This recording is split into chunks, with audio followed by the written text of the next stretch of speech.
Present. Trustee McMullen, Present. Mayor Rudez. Present. Also present with us is Village Manager Ernestine Beck-Fulgham, Village Attorney Joe Miller, and financial, I always get this mixed up, John Kaspernick. Is there anybody else that I'm missing? Is James Ellis here? No. I haven't. No. Not yet. Okay. Okay. Madam Clerk, we're going to go to item D, general public comments.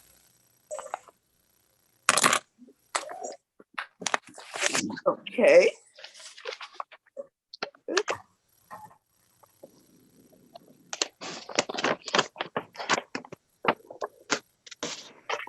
We didn't. To the mayor of the board, I received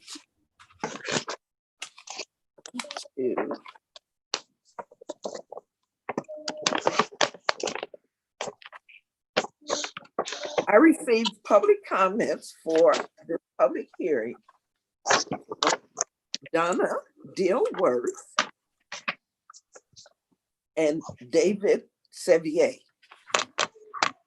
I will read them in the order.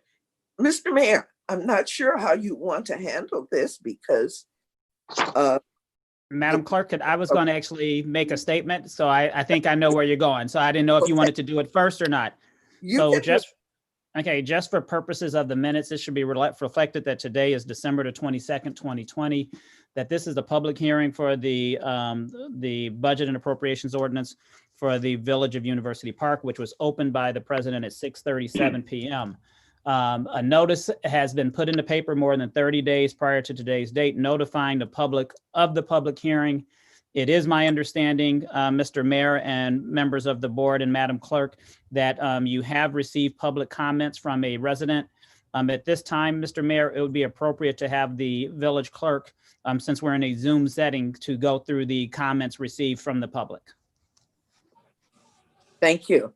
I received public comments and questions from Donna Dilworth at 4:41 p.m. on Monday, December 21st.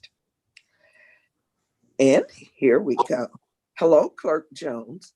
Below are my comments and questions for the budget public hearing and my public comment for the regular meeting. Public comments and questions for the budget hearing. This is the third time the village manager has presented the very proposed budget to the board. And as a resident, I am embarrassed of how the budget is being presented. The budget, they're scratching in the back. Somebody move. The budget does not contain any actual numbers from 2018 to 2020. So far in the world, can anyone review and evaluate the proposed budget without that key information? Some total calculations are incorrect on the second page. The last column on header page 1 should be percentage variance to budget versus actual, because you cannot compare proposed budget to proposed budget. So that last column should be deleted totally because it is not correct. As a member of the Finance Committee, we were not allowed to have a joint meeting with the board to review the budget before it was presented for public hearing or board review. In fact, the village manager stated that she will not let the Finance Committee see the budget until the board approves it, and she did not need input from the Finance Committee in regards to the budget. If the village manager would be allowed the Finance Committee would have allowed the Finance Committee to review the proposed budget and give our insights, recommendations, and suggestions, then a lot of these discrepancies would have been addressed. The budget definitely should not be approved. Questions by page. The real estate taxes number of 7.1 million is inflated and should be around the 5.1 million like previous years. Why has it increased by 2 million? Mr. Mayor, should I read all of the questions or you, and then responses? You're not required to respond. You can hear the comments. That's up to the board how they want to do it, I guess, Madam Clerk. Okay. Number 2, on page 5, what all consists of the line item miscellaneous revenue and special inspection fees? Under total revenue on page 4, what are the actuals for line items, oversized, overweight permits, ambulance service, and real estate transfer tax? Because those proposed numbers appear to be inflated. Number 3, where on the budget does it show the interest payments that the village has to pay on the $1 million impact fee? Number 4, on page 6, why are the mayor and 6 trustees conference meeting, training, and travel budget proposals so high when they have not done any traveling this year and probably will not occur during this last quarter of the fiscal year? Those items shouldn't be more than $500. That is over $50K that can be reduced substantially. And who is this liaison that needs $1,800 to travel? What are the yearly conferences that are planned and projected during this fiscal year?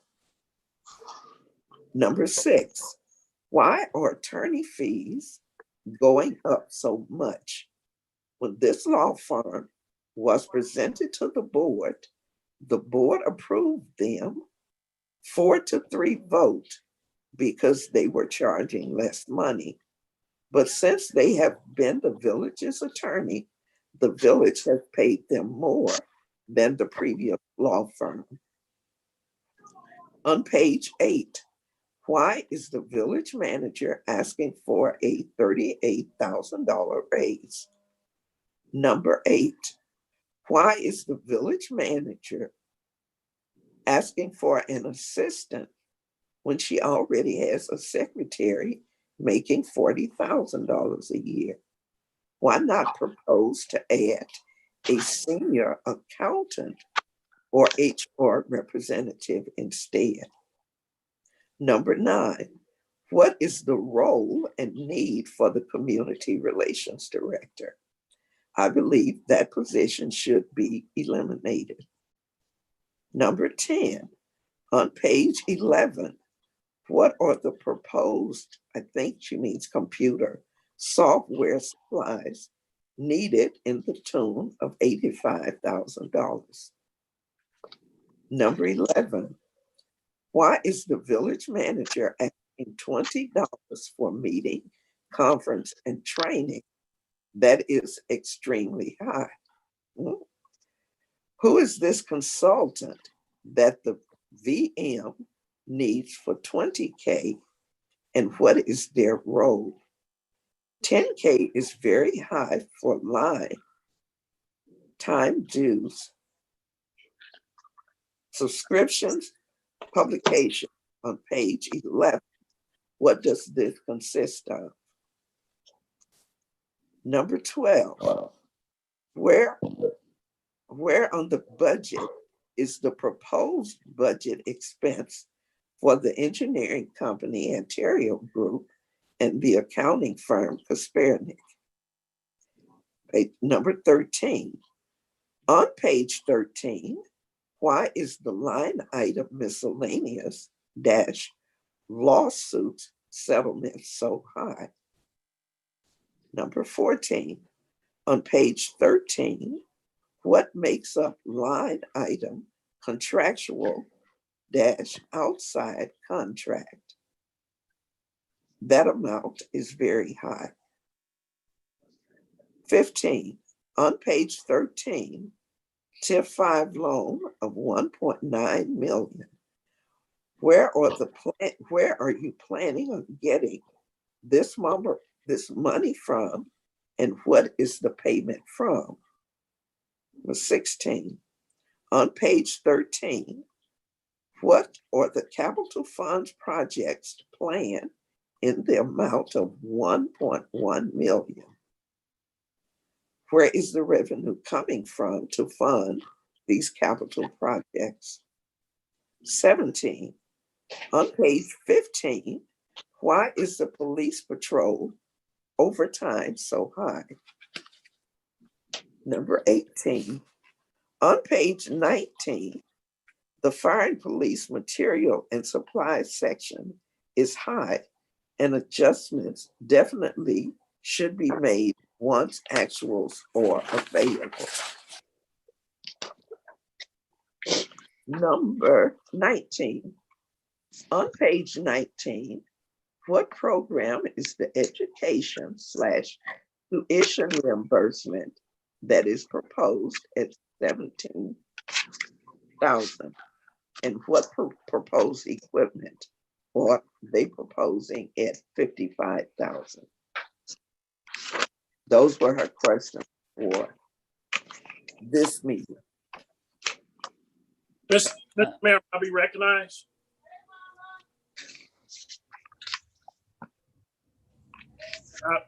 I see the mayor's mouth moving, but I don't hear anything.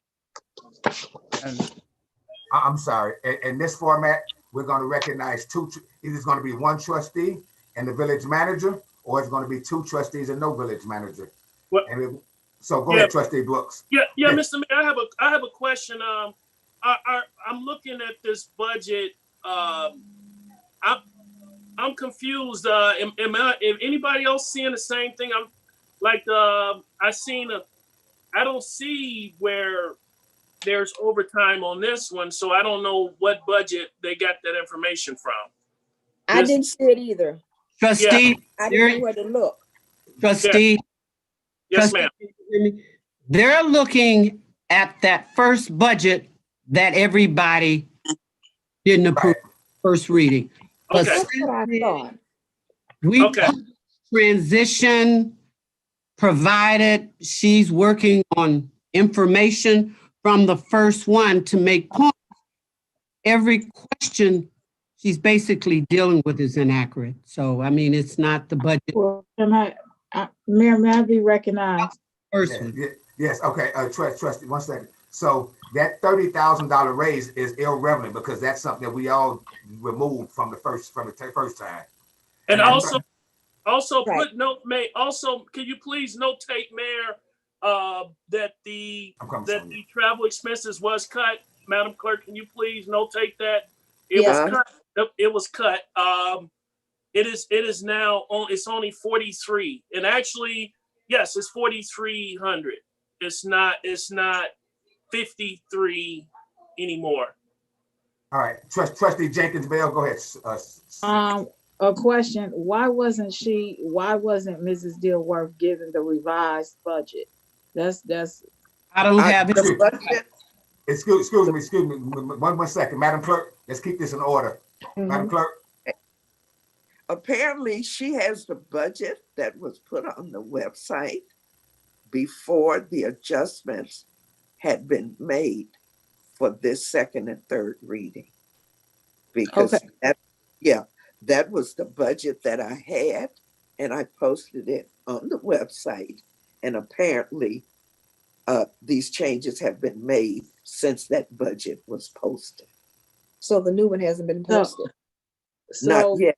Because I, So Right, am I trustee. fair to say that they did not have the accurate information that they needed before they sent all these questions for us to begin to answer them? I don't know if that's an accurate statement or not. We don't know what they had, but we did provide the information to the budget committee. So the budget committee had it and she's a part of that. Now, why it's different, I don't know. I can't answer that. And she was actually, the budget committee was actually sent the actuals for April 30th, 2020. Now, as to whether or not she got them, I don't know. I'm not tracking who got what. We did. Jucelia sent it to the chair and they distribute it to whoever. We don't track that. When they ask, we send it and that's it.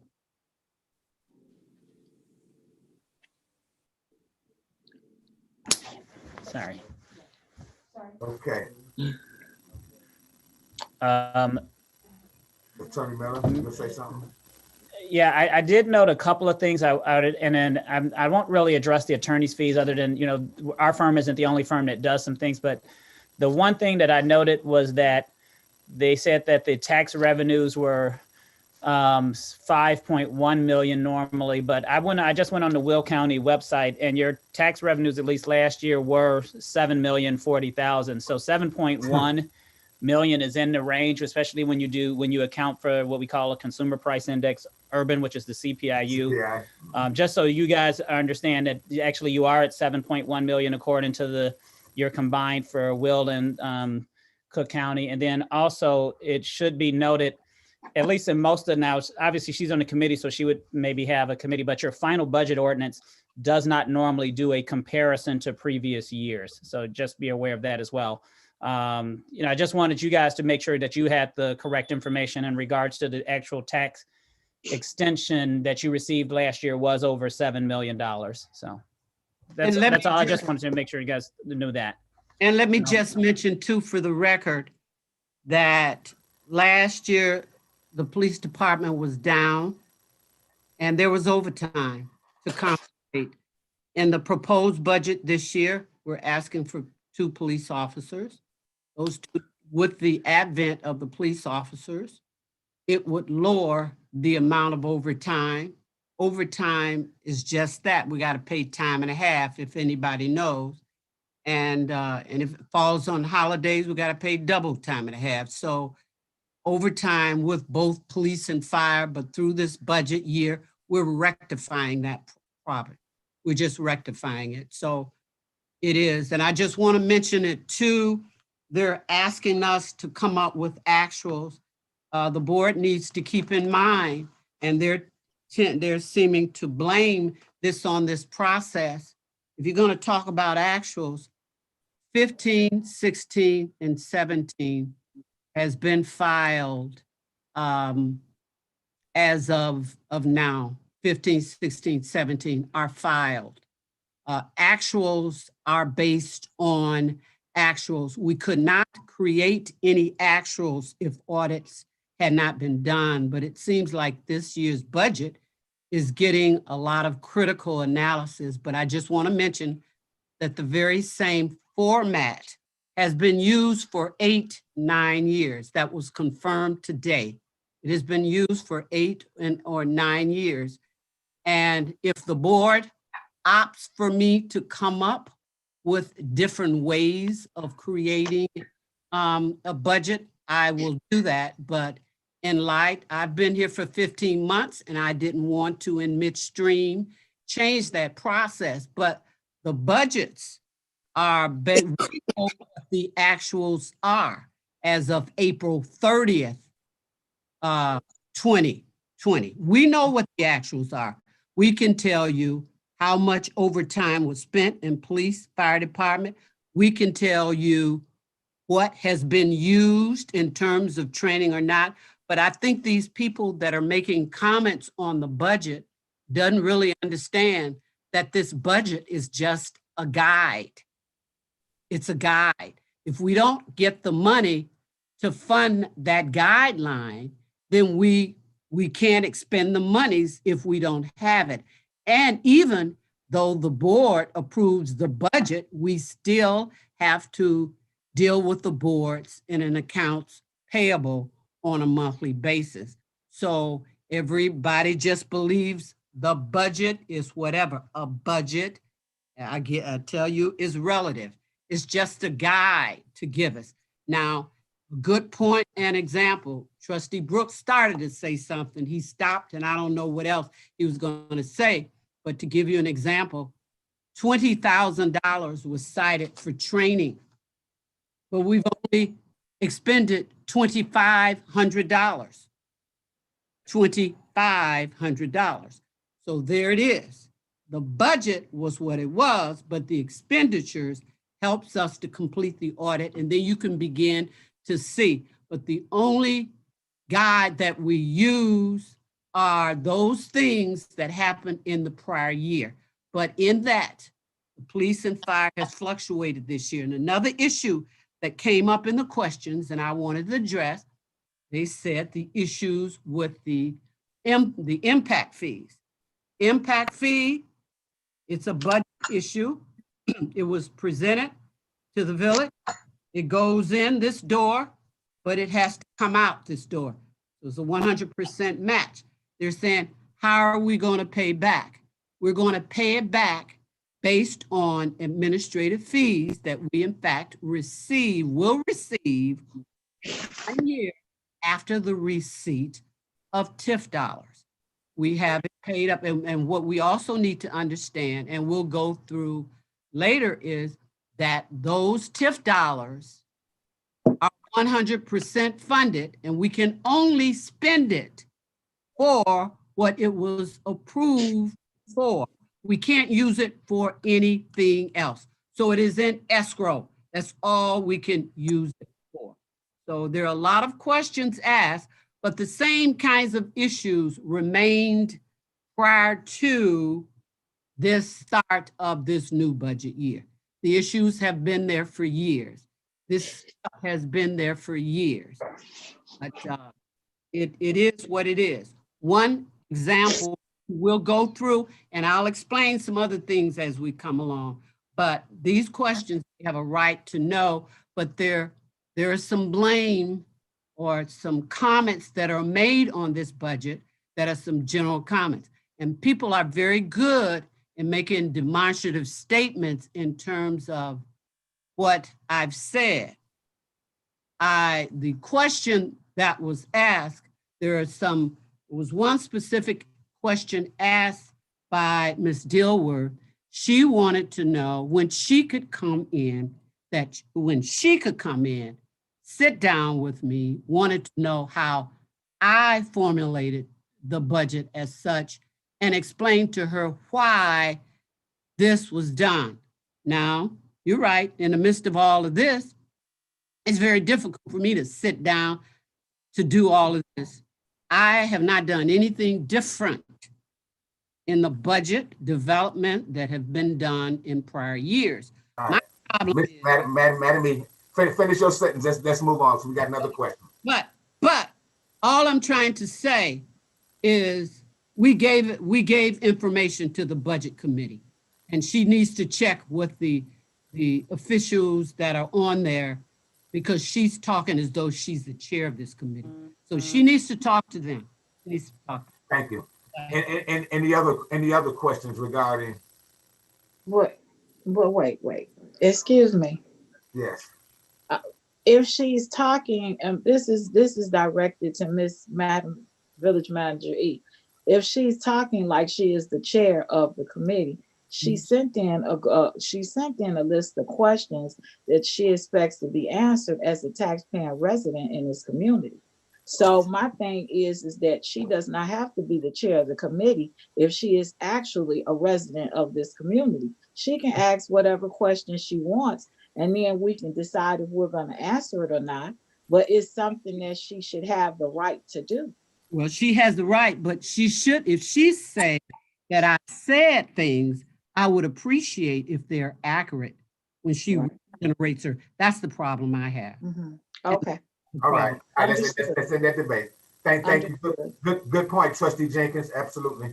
And thank you, Madam E. Any other questions regarding those questions by Mrs. Dilworth? No other response. Any other public comments, questions, Madam Clerk? Yes, sir. I do have public comments. Excuse me 1 second, Madam Clerk. Trustee Williams is trying to get my attention. Liz, you're muted. Sorry.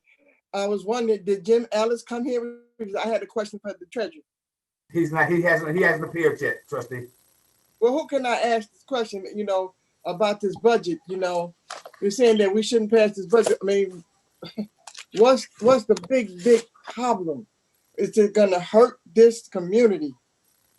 Well, trustee, I will say that we have to pass the budget by December end to be within legal bounds, but the budget you have is not the budget that she's questioning. If you look at your budget, the budget you have is not what she's talking about. Okay, because I know he had told me, Mr. Ellis had told me that if we didn't pass it, that this village would be in trouble. So I'm trying to figure out why. Yeah, he's Okay, right. so yeah. So the legal. Oh, I'm sorry. I apologize. I thought you were done. No, you're making me forget what I was trying to ask. Fine, man. Because I the budget apologize. was not passed before, but we had to have a budget passed in this year. Yes, there's a state law. I like for the attorney. Yeah. So the legal requirement, there's two requirements in regards, actually three technically, for a town that has a non-calendar year fiscal year. You have to approve the budget and appropriation ordinance is supposed to be approved within the first 3 months of that fiscal year. Since you're a May to April, technically your budget should have been approved in June, quite honestly. The other requirement is that your budget is actually supposed to be approved prior to you approving your tax levy. So we all know that you have to approve, your tax levy has to be approved and filed by the last Tuesday of December. So technically under the statute, your budget should have been done so May, June, July, and July. I apologize. I'm missing the count. And then your levy get approved tonight. So it's you guys, as far as I can tell, you actually don't get a lot of what we call tax rate objections. So that's a good thing, that you're not getting a ton of tax rate objections, but from a technical standpoint, the budget should be approved. It should have been actually approved a couple of months ago. And I know we've had some discussions on it, but for sure, I'd really like the budget to be approved prior to the levy. Now, you can always amend the budget. So that's one thing. You could approve it and then the board could actually do a new hearing by notice to the public and amend it at any time. That's just the technical thing. Will you, for your purposes of fighting your tax rate objections, if you should get some, not having a budget will make that a little more difficult for, so that's kind of the legal standpoint that I think the Madam Clerk was referring to. Does that answer your question, Trustee Liz? Yeah, I do believe so. Like I said, the treasurer, Jim Ellis, had told me that, what I asked. Because it's what we've been working on is an appropriation, which is a legal entity, but now it's time for the budget. It has to be passed. And then when we get this one passed, it will be our goal to ensure that moving forward in 21, we pass it in May or June when it's supposed to be done. So that's our benchmarks and goals. Okay. So Trustee Theo, what was that question that you had? Which one, Madam Trustee? No, this is a Trustee Williams. Yeah, I did. It said Madam. Say that right. I did say that right. So you said. I didn't hear you. I'm actually freezing up. I think it's the internet. I got the grandbaby playing on the internet. So wow. You may freeze up a second here. Okay, I see you. Say it again, Liz. as I was saying, with the questions that we was asking about this budget. What was your question? Oh, There's Ellis there. well, actually, Mayor, would we ask the questions now? Or would we wait until the regular meeting when we in it if we had a question? Yeah, wait till regular meeting. Yeah, yeah. Because it's proper, we're supposed to stick to it and adhere to the strict guidelines of this 30 minutes that we are allotted for. right. So, Trustee Williams, I'll ask any questions during the item on the agenda. This wouldn't be the forum for it. Okay. All right, Madam Clerk, go ahead with the next question. Oh. Next question is from David Sevier.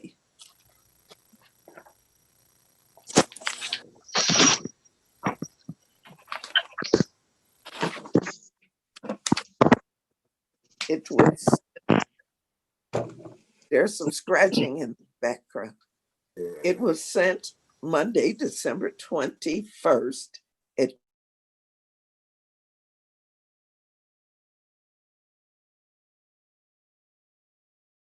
Unmute yourself, D.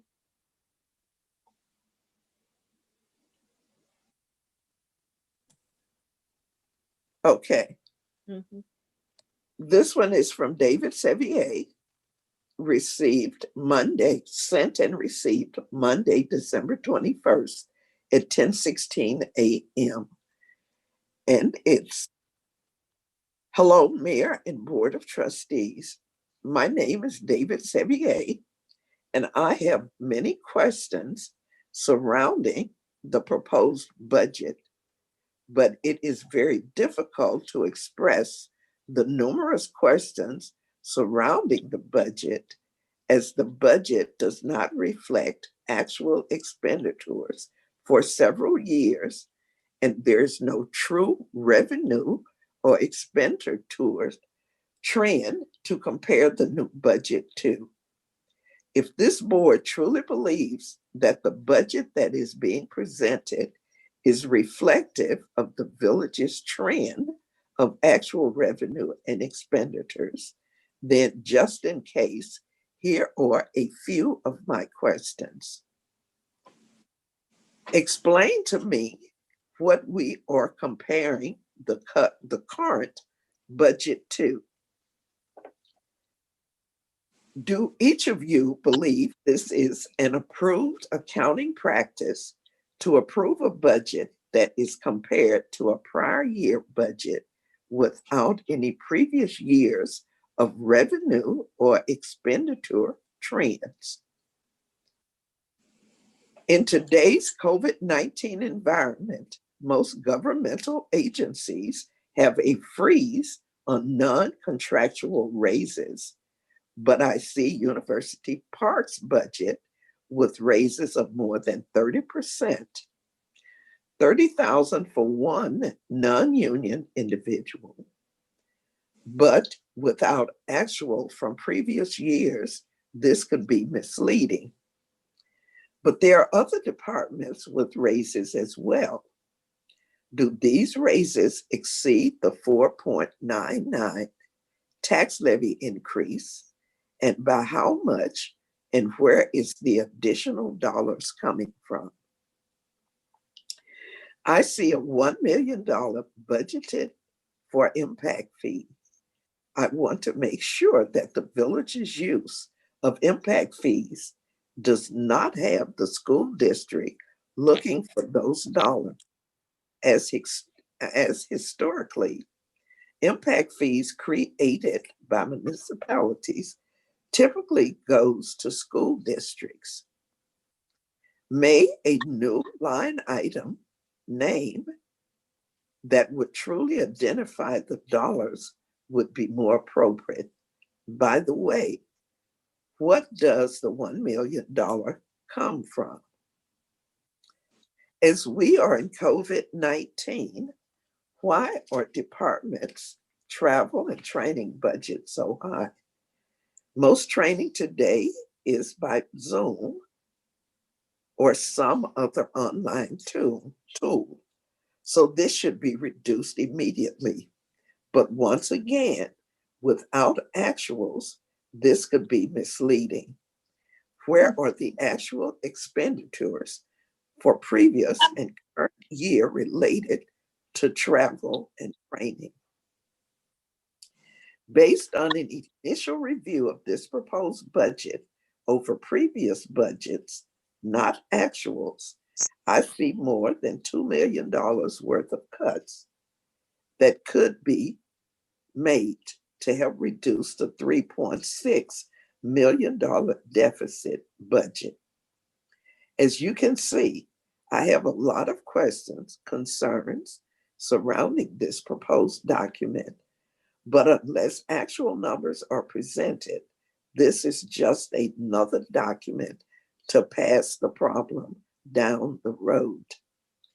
Can someone please provide the actuals for previous years so that an actual true-based budget can be shared with us, the residents of University Park?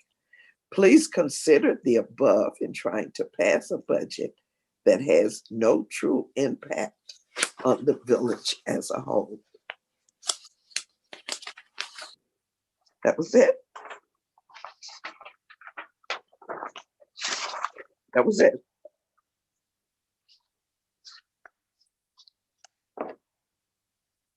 With that, Mayor, if there are no more public comments, then it would be appropriate to have a motion to close the public hearing and adjourn the special meeting for the public hearing.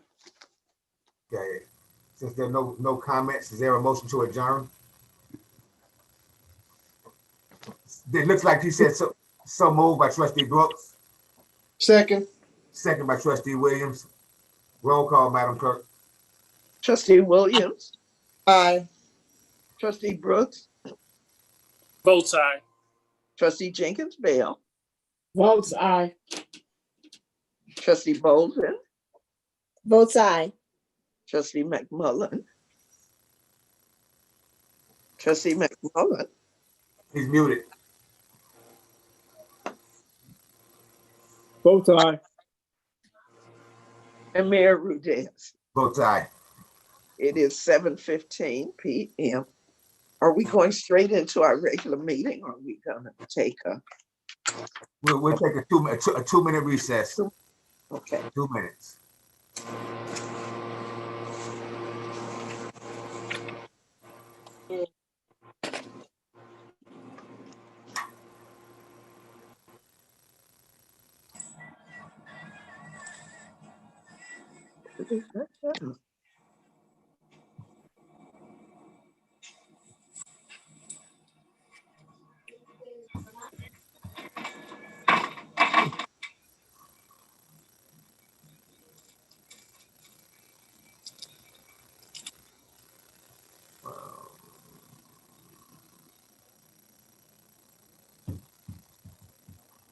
Everybody scattered, huh? Yeah, I'm gonna get some water too. My allergies are doing the job.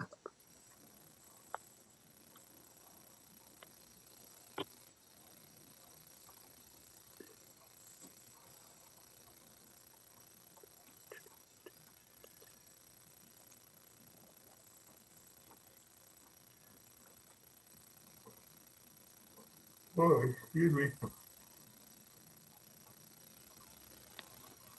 Thing here's not working right. Okay, let me get me some water.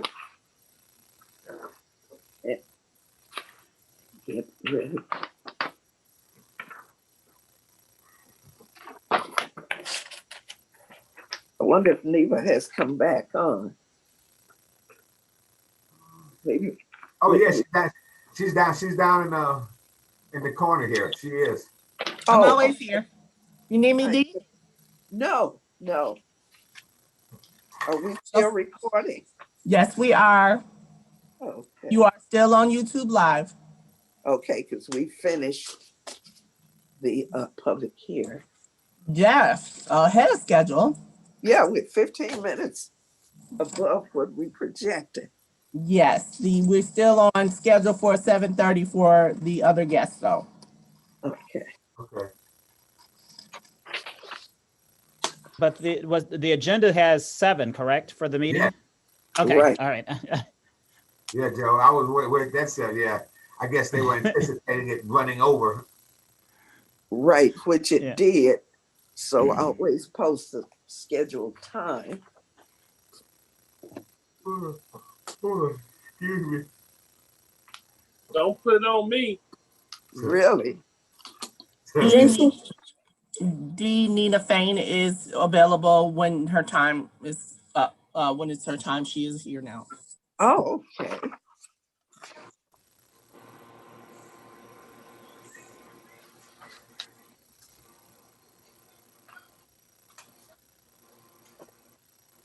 Whew, boy. Whew.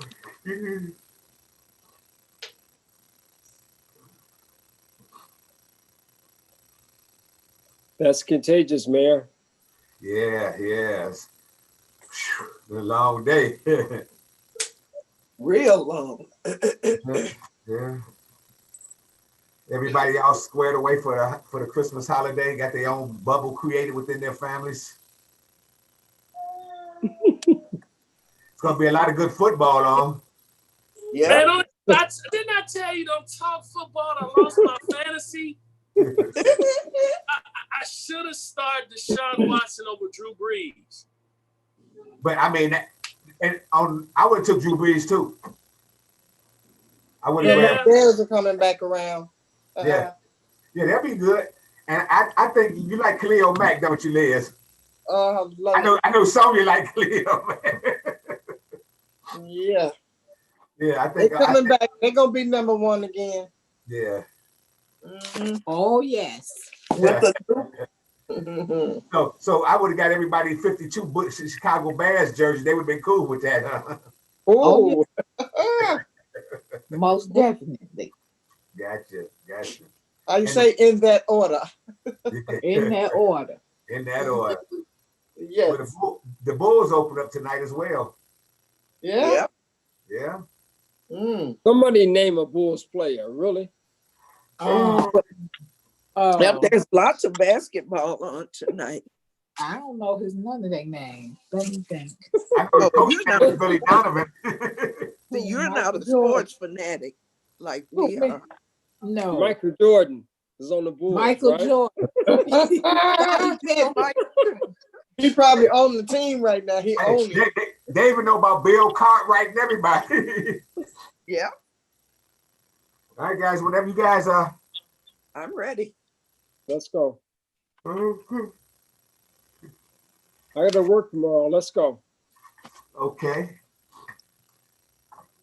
This meeting is now called to order. Roll call, please, Madam Clerk.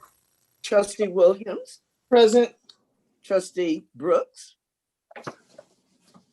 Trustee Brooks. Try this. Present. You got me, Madam? Yes, Okay. yes. Trustee Jenkins Bell. Present. Trustee Franklin is absent. Trustee Bolden. Present. Trustee McMullen. Present. And Mayor Rudez. Also, with the guests that are here, please announce themselves. This is Joe Miller, attorney. John. John Kasparek, the financial consultant for the village. Ernestine Beckford, village manager. Okay. Mr. Ellis. Jim. Mr. Ellis. You're muted. He's muted and frozen. Is he muted or frozen? He's both. He was frozen. Okay, he's unfrozen now. Okay. Unmute yourself, Mr. Ellis. Jim. Unmute yourself. Okay. All right. Announce yourself as being present, Mr. Ellis, Treasurer Ellis.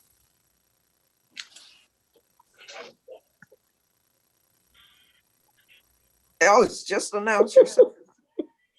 Give us a thumbs up, please. Jim, give us a thumbs up. Are you here? Yeah, he's here. I'll Yeah. just log him into the He record. can't hear us. No, he can hear us. He's probably looking for the microphone or mechanism. Oh. All right, let's go for the Pledge of Allegiance. Oh. that's right. Okay. Yes. Okay. I pledge allegiance We just To the to flag the flag of the United States of of the America States of America, America To the and Republic. and to the republic stands for one which it nation, Nation. under God, Under indivisible, God. indivisible. Indivisible. Justice, justice. liberty, I like to read our disclaimer. And it states, pursuant to Governor Pritzker's Executive Order 2020-07, COVID-19 Executive Order Number 5, which suspends the requirement of the Illinois Open Meetings Act, requiring in-person attendance by members of a public body during the duration of the gubernatorial disaster proclamation. The members of the village board will not be physically present for the designated board meeting, but will instead be participating in the meeting through audio access using a virtual meeting platform. Public comments may be submitted in advance of the meeting to Village Clerk D. Jones at djones@university-park-il.com or by text message to 708-473-6201. All comments must be received by 5 p.m. the day before the meeting. In order to give proper consideration to all items on this agenda, the mayor will limit participants in a debate and will close off protracted, repetitive, irreverent, or abusive remarks. Thank you. And is there a motion for approval of the minutes? Item D. I make a motion that we approve the minutes. second, Trustee Bowden, second by Trustee Liz Williams. Questions? Roll call. Trustee Williams. here. I mean, I'm sorry, With- both sides. Trustee Brooks. Trustee Brooks. Oh, we lost Brooks. He's probably gonna call back in. Okay. Trustee Jenkins Bell. Votes aye. Trustee Bolden. Votes aye. Trustee McMullen. Votes aye. Mayor Rudez. Votes aye to approve the minutes. I'm going to circle back and see if Trustee Brooks is. Yes. Here he comes. He's coming in now. Okay.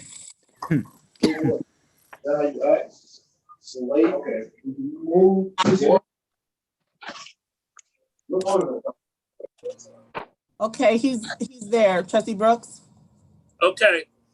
Okay. What happened? What happened? Approval of the minutes. Everybody has voted except you. We came back. Both sides. All right, Trustee. Thank you. Public comments, Madam Clerk. Okay. Okay, I received public comments from Deborah Stroud, Donna Dilworth, Vivian Covington, and David Sevier. The first one is from Deborah Stroud, and she actually dated this one December 8th. So her first comment is COVID-19 has disrupted life as we have known it to be. Now our youth, as well as head-scratching parents, have had to acquire e-learning skills to continue their children's much-needed education. As adults, our mental health is being tested severely as we struggle with our feelings from day to day. We have to cope with the woes that society is presenting to us with financial hardships due to job losses, having to quarantine, lack of being with loved ones, experiencing COVID, etc. What about our youth? Since they are unable to be outside and unable to physically interact with their friends, how are they coping? Their feelings or concern that parents need to know about.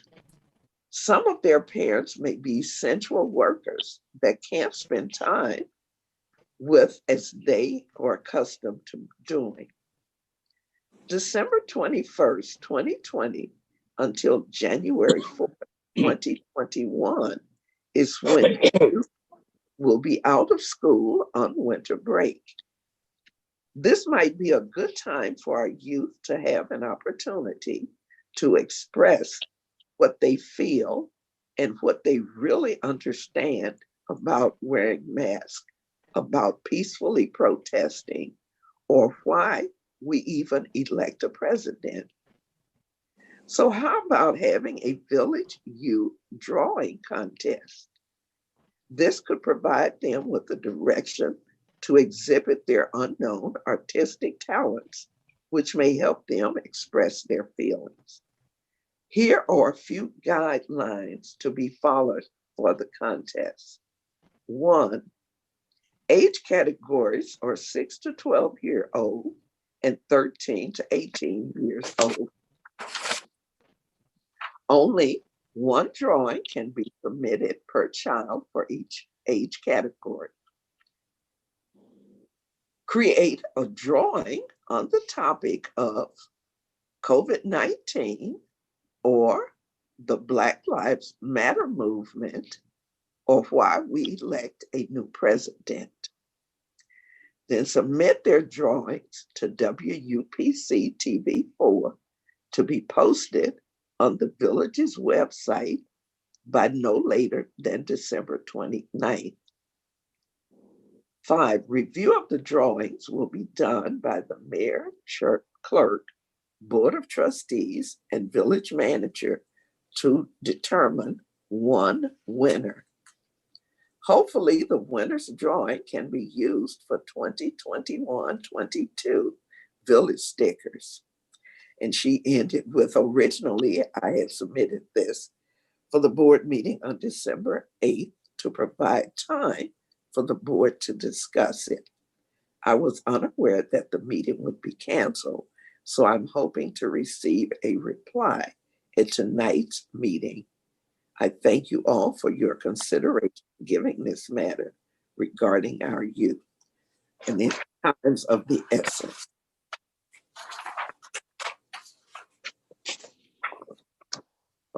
Okay, the second comments I received is from Donna Dilworth.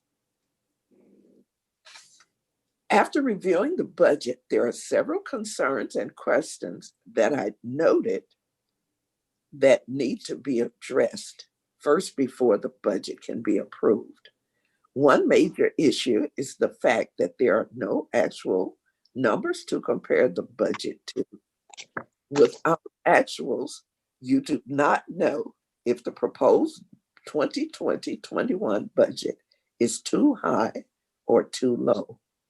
A budget is not a working document that you can change anytime you want. Once you have a budget, you are supposed to do everything possible to work within those budgeted dollars and not go over. Normally, the only time a budget should be adjusted is due to unpredicted circumstances. This budget should not be approved, and do not let them scare you into voting yes out of this, because they might say that if it's not approved now, then we will not get funding or we will get fined. The budget is overdue, and why allow the administration to present to you something that is so subpar and useless? Vote no to the budget. Thanks, Donna Dilworth. Next comment is from Vivian Covington. My question is to the board. My question for the board is, how much revenue are we receiving from the bus shelters and utility companies for the last 2 years? Number two, why didn't the board have a collective Christmas celebration? The board is not working together as a whole anymore. Question. There has been events all year. Now the most important and giving time for the year to serve the residents and truly receive something, it was separated. First Baptist Church gave toys, etc. One trustee gave toys, and we received Christmas card that did not include the board and staff. And the last one is from David Sevier. Hello, Mayor and Board of Trustees. My name is David Sevier, his email address, and I am among the top 10% of highest tax-paying residents within the village. I have a few questions surrounding the annual tax levy. Please respond. Number one, since the board is approving a 4.99% increase, how much of that in terms of dollars? Number two, since the board is requesting a 4.99% increase in revenue, will the expenditures only increase by 4.99% this year as well? And if not, why more? Number three, in terms of dollars, what is that 4.99% increase going to cost me as a taxpayer if I own a house worth A, $75,000, B, $100,000, C, $125,000, D, $150,000. Number four, of the 4.99 increase, or better yet, the dollar amount, how much of the 4.99% dollar increase is going to A, police pension, B, fire pension, C, police contract raises, D, contract raises, E, AFSCME union raises. Number five, are there any dollars left for the general fund after expenditures above, as they clearly show that they will exalt the 4.99 increase? Number six, explain in detail how the village is proposing a budget that exceeds the 4.99% increase and where those additional dollars are going to come from. Number seven, the tax levy should be tied to the newly created annual budget, and the overall budget increases should not exceed the tax levy, with a clear picture of where additional revenue should come from. But I guess because we're not budgeting against actual expenditures, no one can truly tell me how much of an increase is truly being shown. I have never seen a board besides University Park to approve a budget based on a prior year budget to current year budget without having actual expenditures to support such increases. Where are the actuals to help with the levy increases and the budget? Number eight, without the necessary actual expenditures, this is a complete waste of the mayor and board of trustees' time and a true lack of transparency to me as a taxpayer.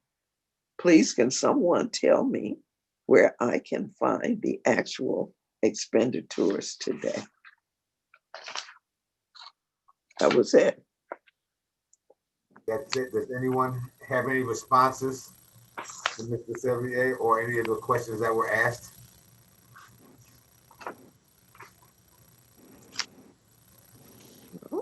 No? Village manager, you are muted. First you. of all, it's not what the cost of a property per se may be estimate, is what it's appraised at.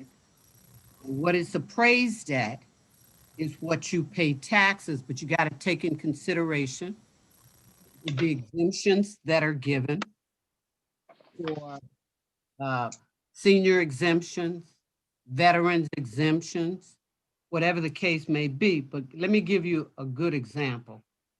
For example, a home paying about $3,346 in taxes will have to pay an approximate $58 increase, using his example, to their bill relating to UP's tax levy, and that's the 4.999. So they'll be paying an average increase about $58 a year. Now, with a home paying taxes of approximately $7,677, they're going to have an approximate increase of $133 increase. But what you need to do is you need to look at each bill.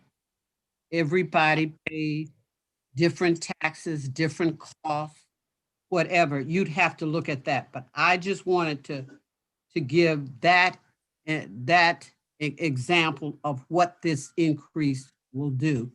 The 4.999 increase has been consistently done to help compensate union increases, and that includes police, fire, and ASME. The village has to realize we are under that. There's approximately $127,000 that'll be going to general fund. There'll be a majority of the dollars are going for police and fire. That's the pensions. That's the big thing. That's statewide, every municipality. They beating us up with police and fire pensions. And it's like you don't really have any control over that. There's a board that dictates that. Our police pension in this budget was $643,000 some odd dollars. Our fire pension also went up. It was approximately $700,000. And those are the increases. So we would be using the 4.99% to help compensate those. But I guess the main question that he had was how much will be going to the corporate fund, approximately $127,000. Can I also add on that, Mayor, with the village manager, that also in the past that have not been paid. That when I came aboard, that the past village managers had not paid into the police and the fire pensions, and lawsuits were filed from prior to 2017. So let me also notate that. So where did the money go? We don't know. So, but we have so far have been paying and doing our best as we can, Mayor. I yield my time. Thank you, Trustee. All right, and if that's all the responses, then we'll close out the public comment section. We'll move on to the items on the unfinished business agenda.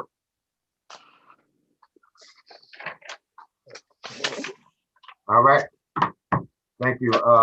Unfinished business, item F1A, second and third readings, ordinance adopting the budget for all corporate purposes of the Village of University Park, Will and Cook County, Illinois, in lieu of the appropriation ordinance for the fiscal year commencing on the first day of May 2020 and ending on the 13th day of April 2021.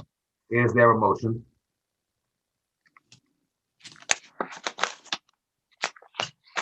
Is So there moved. moved by trustee Bolden? Is there a second?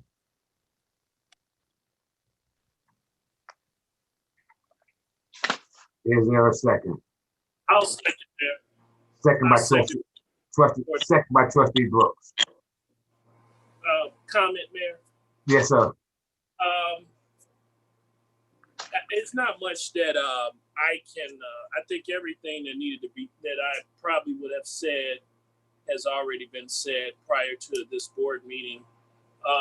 However, I will say the board did see a couple things that were cut, and I guess some adjustments were made. But in my position, I have been a conservative about where we have been since 2017, and my vote only reflects tonight just that I had not got a chance to see the revenue to confirm the growth, the rate of growth. That's just my point. As far as spending, this can be modified at any time. It is a working document. I did express that I was a little confused last board meeting. I know we were at 14 million revenue, but 16 expenditure. I don't think it's a reason to rehash. I don't turn it down. It's no reason. Sorry about that. There was no reason to rehash any debate about this. But I will say that tonight I was coming in to do a cut to the transportation or travel, excuse me.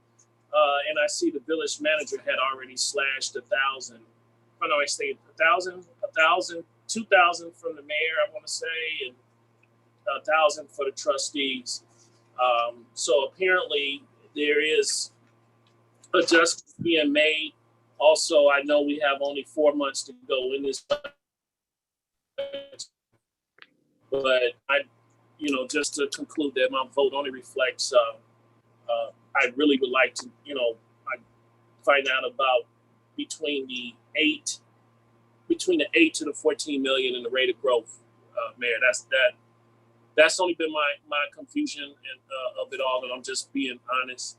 If I had seen it, I probably would, have a different point of view. Yield my time. Point well taken. Okay, roll call, Madam Clerk. Trustee Williams. Trustee Williams. She's on mute. 1 second. She's muted. Okay, she's unmuted now. Trustee Williams. I pass. Trustee Brooks. Votes no. Trustee Jenkins Bell.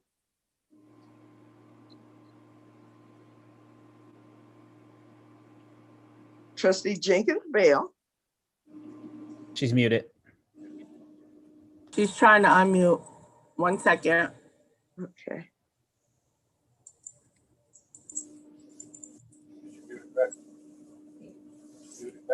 Hello? Oh, there you go. We're doing the roll call on the budget. Trustee Jenkins Bell.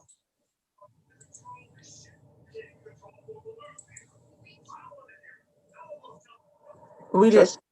Trustee Jenkins Bell. Votes no. Trustee Franklin is absent. Trustee Bolden.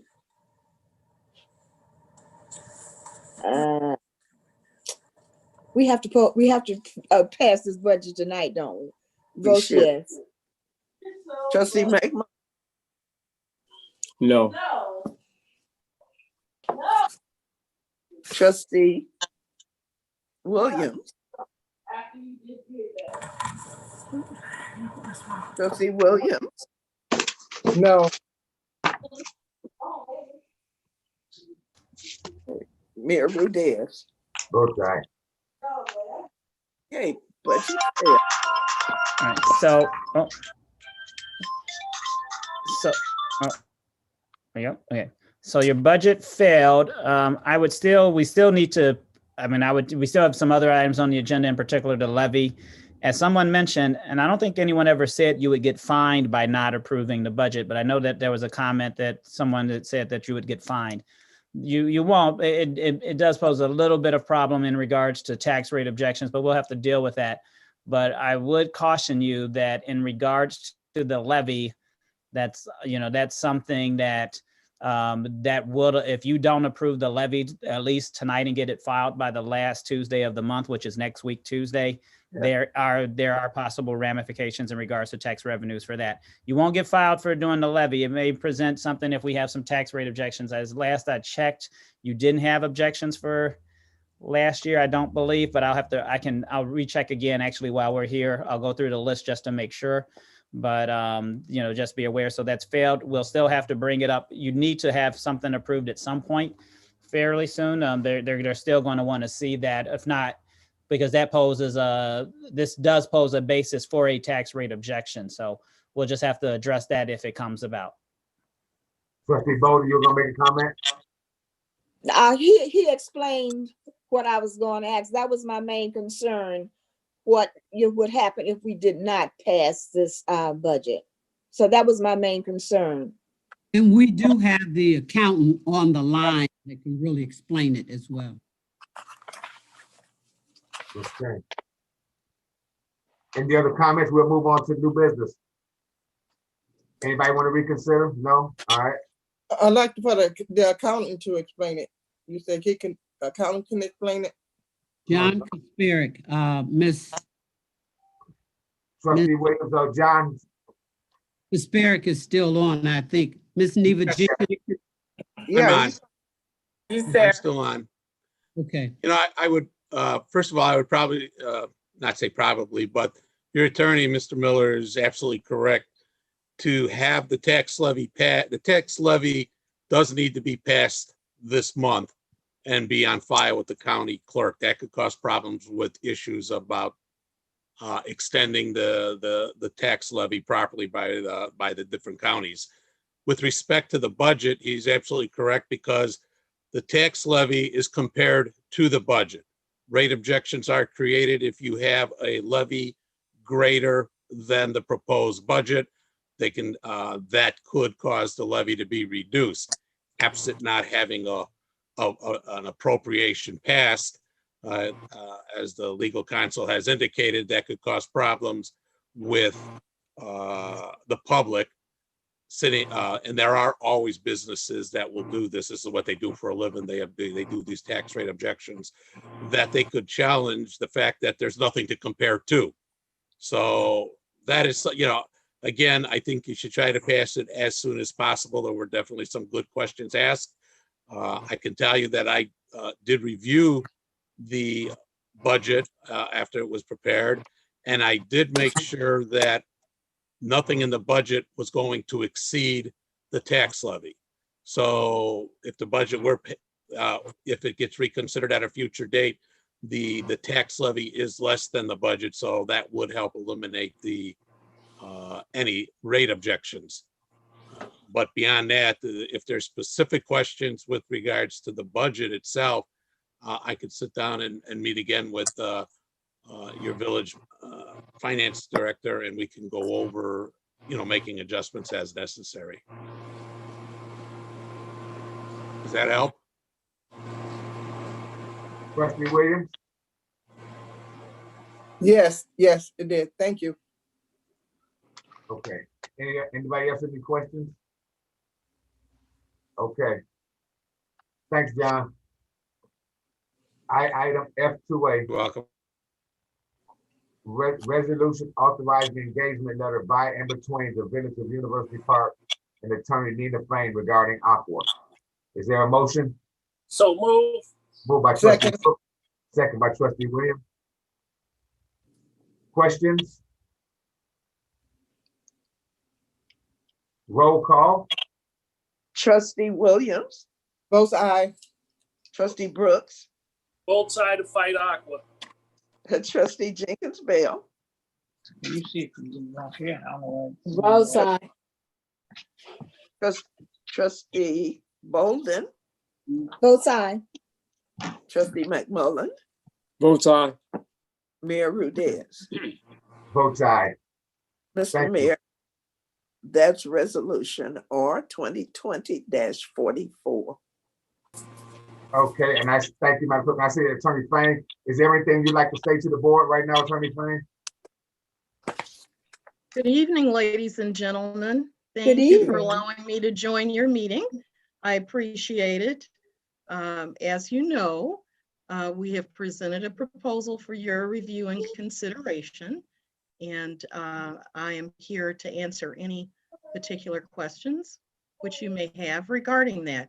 I know we spoke briefly before, and I don't want to monopolize the meeting, but when the mayor asked me if I could make myself available this evening to each of you, I certainly wanted to accommodate that request.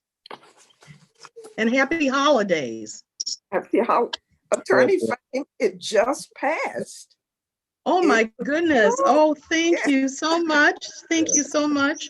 I was sitting here as I was waiting to be allowed in, reading Stacey Abrams' book called Lead from the Outside.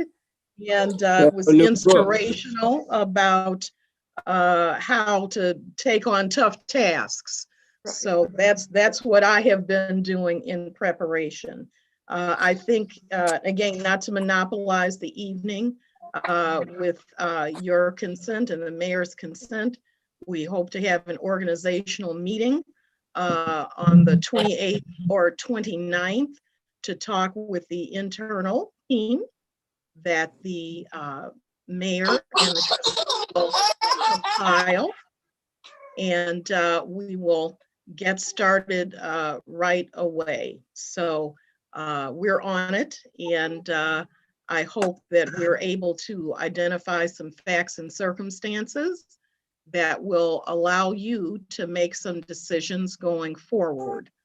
So again, thank you very much for the opportunity. Thank you. Thank you, Attorney Fain. Right, I'm going to jump off because I know you have a full agenda, but I look forward to working with each and every one of you. And Godspeed and God bless. Thank you. Thank you.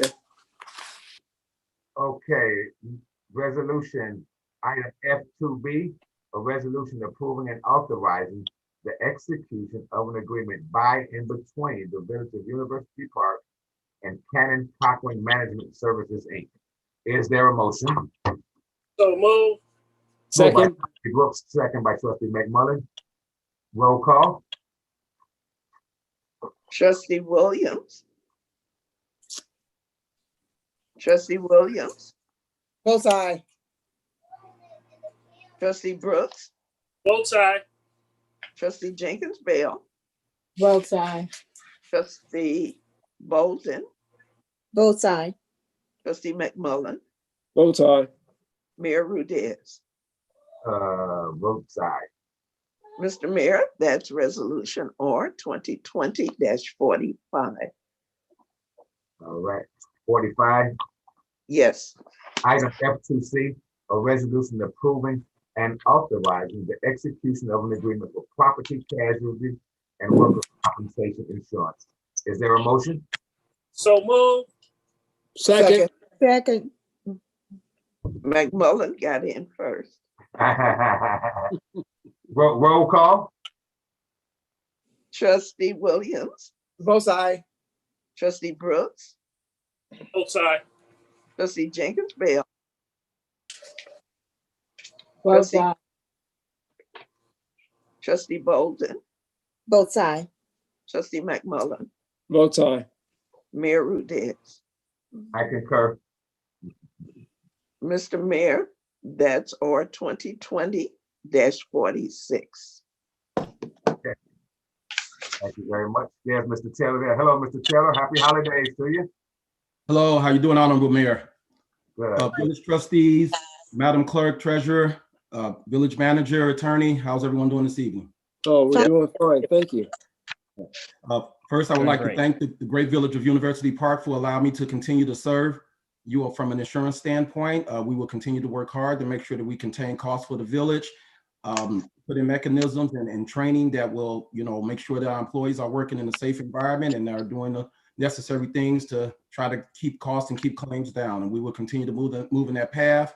COVID kind of slowed things up, but hopefully as we continue to move forward and hopefully this thing goes away, and with the vaccine, we can try to get more back to business like we used to do, and more in a productive state and really get things moving forward like we were doing.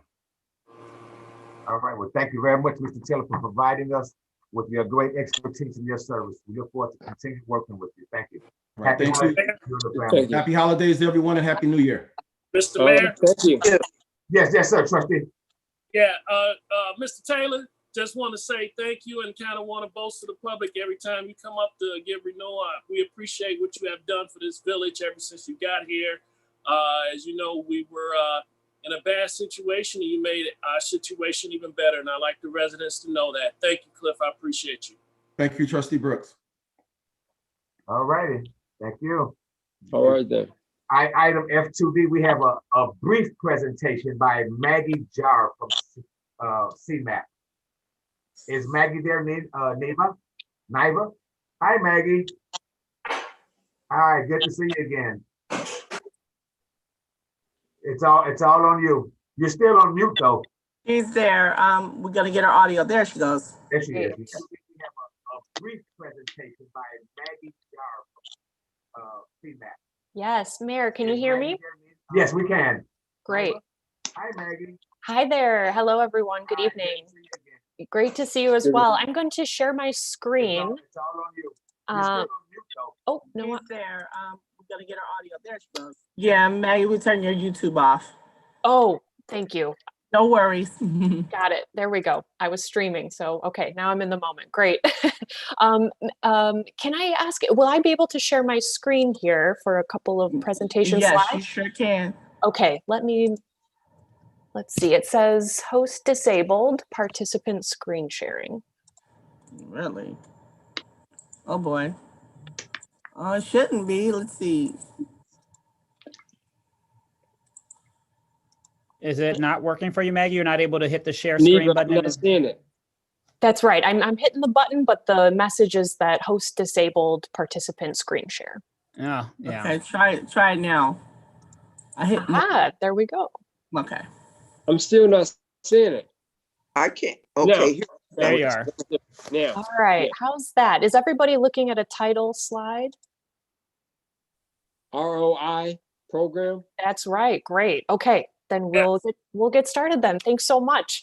Good evening, everyone. My name is Maggie Jar. I'm a senior planner with the Chicago Metropolitan Agency for Planning, or CMAP. And as the mayor said, I have a short presentation tonight to describe a new technical assistance program called ROI, Resource Opportunity and Impact. Now, CMAP is our region's comprehensive planning organization. And since the adoption of our long-range plan onto 2050, the agency has been developing some new forms of technical assistance, specifically aimed at building local government capacity and supporting local plan implementation.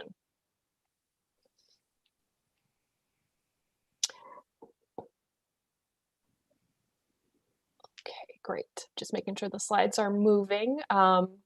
And apologies if you're looking at my notes, I'm having a little bit of issue getting the full screen, but I'll just keep going. And if there's any issue, let me know and I'll pause. So one of those new initiatives is the ROI program, which is a 6-month pilot where CMAP staff will assist communities to identify needed transportation projects, strategize how to get them funded, and to help communities navigate those transportation investment programs. The goals of the program are broadly to establish consensus on priority transportation projects and to determine some clear next steps for implementation. We also want to build the capacity of our municipal partners to apply for and manage funding, and to get transportation projects in the pipeline for external funding. Sorry, folks. Excuse me, Maggie. What are we supposed to be seeing now? You know what? It looks like the slides might not be advancing for you all. Let me. They're not advancing for us. Okay. Let's see here. I'm going to stop sharing. My apologies. Let me try once more.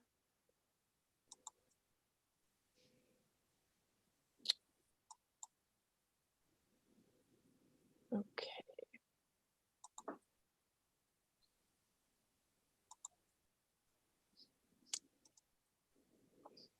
Thanks for everyone's patience. Apologies for the technical difficulties. Let's see here. We're not moving forward. Yes. Yeah, I'm having some, let's see. It doesn't seem to want to advance here. Now. It's jump back. Okay. Yeah, jump back. Yes. Are we working now? Now we're rolling through? Yes. Okay. We're 3 of Apologies. 7. Okay, great. So you're looking at ROI program now? Yes. Is that right? Yeah. Okay. Yes. Thanks all. Okay, so we talked about the program goals.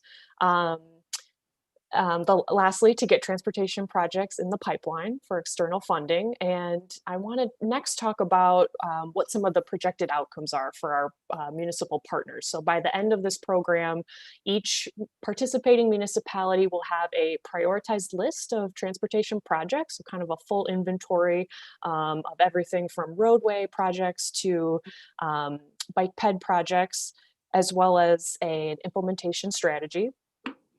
We also want to use that strategy to really be a jumping off point for our hands-on assistance in some grant-related activities and project coordination.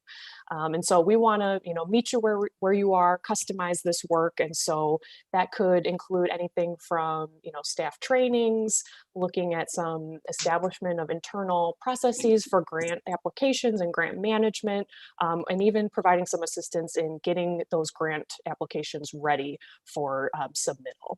And then lastly, not so much a deliverable as an outcome, but we do hope that the program facilitates some ongoing communication and good relationship building between your municipality and CMAP, as well as South Suburban Mayors and Managers, another partner with us on this program. So our next steps, we've met earlier this month with Mayor Rudez and your village manager to talk about their interest in partnering with us here. Tonight, we're asking you all to consider a resolution authorizing an MOU with CMAP to partner under this program. And once that agreement is executed, we're off to the races. We're ready to start working with you early in 2021 in the new year. And so at this point, I'll stop sharing my screen, and I'm happy to answer any questions that anyone might have regarding the program. All right. Thank you very much, Maggie. Does anyone have any questions? I have one question. Yes. How would it benefit the village as a whole by joining us and working with us? Great question. Well, one of the goals of this project is to really cast, a wide net, looking village-wide. I know that there's been a lot of focus on, the area around the metro station for its great potential, and of course, all of the associated impacts with any future development as they relate to transportation. But as part of this project, we want to look comprehensively at the village as a whole, and so we want the deliverables, the product, to really reflect the full kind of scale of the community's needs. So I think that's one way in which it will be hopefully a beneficial partnership for the village as a whole working with us. Okay. So Maggie, Trustee Brooks here. So this would be more like a new comprehensive plan for the village that you all will be doing? So it's not a planning project. It's really assisting with implementation work. So identifying, shining a light onto some of the priority projects as you all know them, and you do have some great planning work for us to use as a base. But our focus is really going to be about building internal capacity for the existing staff to move ahead. And be able to implement some of the projects that, you've gotten phase 1 funding, but let's think about the full, scope of that project and make sure we know how to strategically go for phase 2, construction, all that good stuff. Maggie, so, I have one. Go ahead, bro. Yeah, I was going to say, our engineers are somewhat like that right now. Am I correct, Madam Village Manager? No, I want your feedback on this as well. this is independent of the engineer. This is independent of the engineer. We need to get some assistance from CMAP to have that planner that will assist us in primarily targeting transportation and/or grants. That would include any and all street funding. We're having problems with coming up with matching sources to do the worst of the streets in the village that are worse, like, for example, the Abbott, the Amherst, or those kinds of streets. This person that they're going to bring aboard or is going to assist us with is to assist us in this effort. That person will be able to get access to what has already been done in that, to use that to further expand our wings and sources we've not tapped. We need to get additional dollars, to get more money, just not the Metro, money surrounding the TO, the Metro rehab, the expansion around Metro, but also other streets in the village. So it's any and all things with transportation that has an impact on residents. So Hey, Maggie, Maggie. it's going to be help. It's going to be physical help, which is good. The reason why, I guess the little part that I'm a little baffled just a little bit. As far as funding, I know that, and just pardon me, right before you came for 2 years, we kind of held off all money that we ever had to fund those streets that are in need. And I'm just curious, like, how would that, like, now I understand we have funding that's coming in that you had relate to us. I mean, what would be the difference then, say, you have the money, Madam Village Manager, you just didn't release it for the board to use unless it's something. I see Shirley raising her hand unless it's something that she help me understand a little bit. Trustees, these will be new monies. We don't have enough money to do all these projects. This is going to be a source that will assist us in that process. This planner, because of its relationships with the extended arm of a Maggie Jar, or the extended utilization of the mayors and managers, their assistance through the utilization of the SSMMA Transportation Committee, state funding. We're going to use all kinds, the U.S. Railroad, as we did with University Parkway. We want somebody to be able to physically target, mentally to target that, and this is all that they do working with the village. We don't need for them to be interdisciplined doing other things. That's why it's targeted transportation dollars. And we're targeting from the first tour that we had around the village to target some of those transportation issues. So in other words, the engineers won't be doing it like they were before, because I know there was a tour we had in March.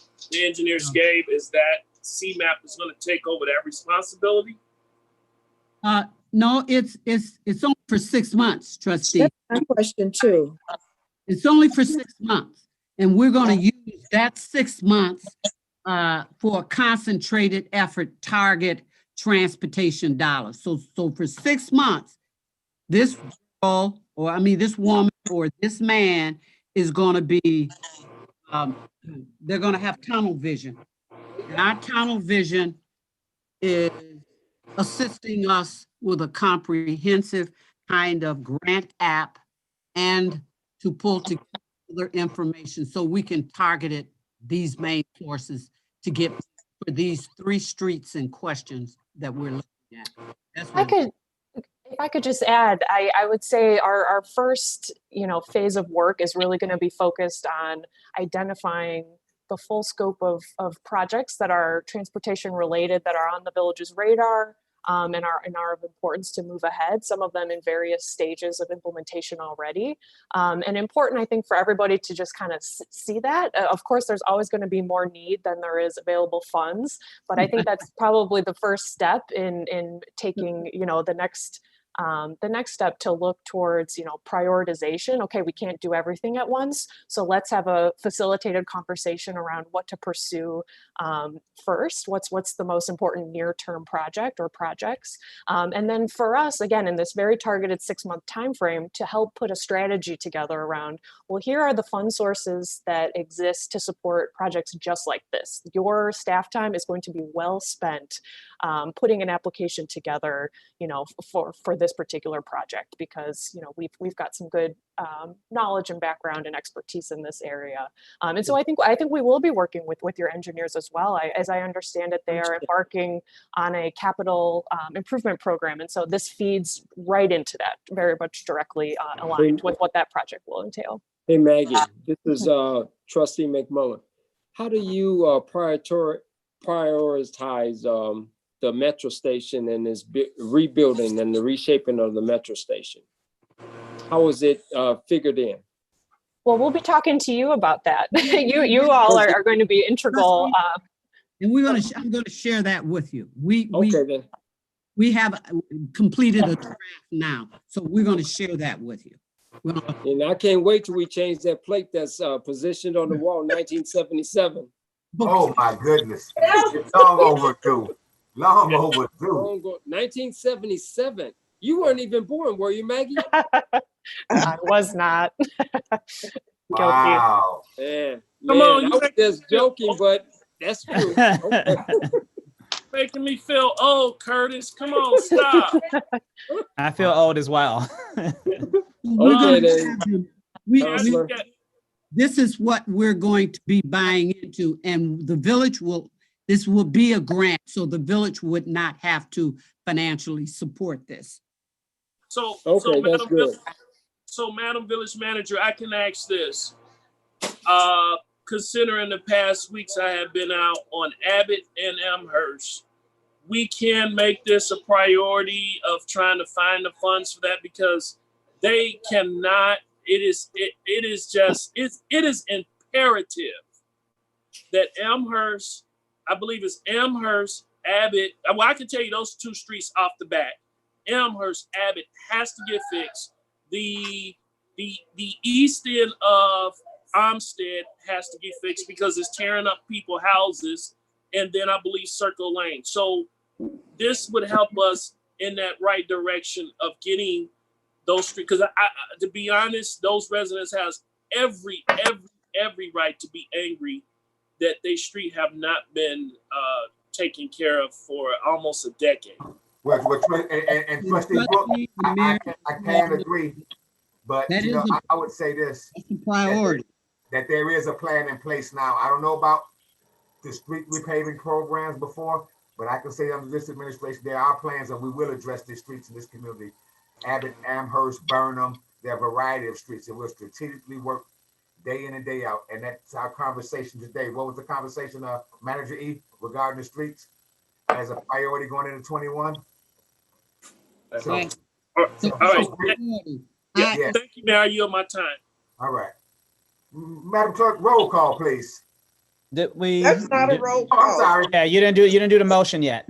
Yes. Gotta go to the next item. Yes. Is there a motion? Oh, so move. Second. Wait a Second. minute. Moved by Trustee Brooks. We're moving a little fast. We did not know what the next item was. Okay, you're right. You're very right, Madam Clerk. I'm a little fatigued today. I truly apologize. Item F2E, a resolution approving and authorizing the execution of a memorandum of understanding by and between the Village of University Park and the Chicago Metropolitan Agency for Planning. Is there a motion? So moved. So moved. Moved by Trustee, vice versa now. Moved by Trustee McMullen, second by Trustee Brooks.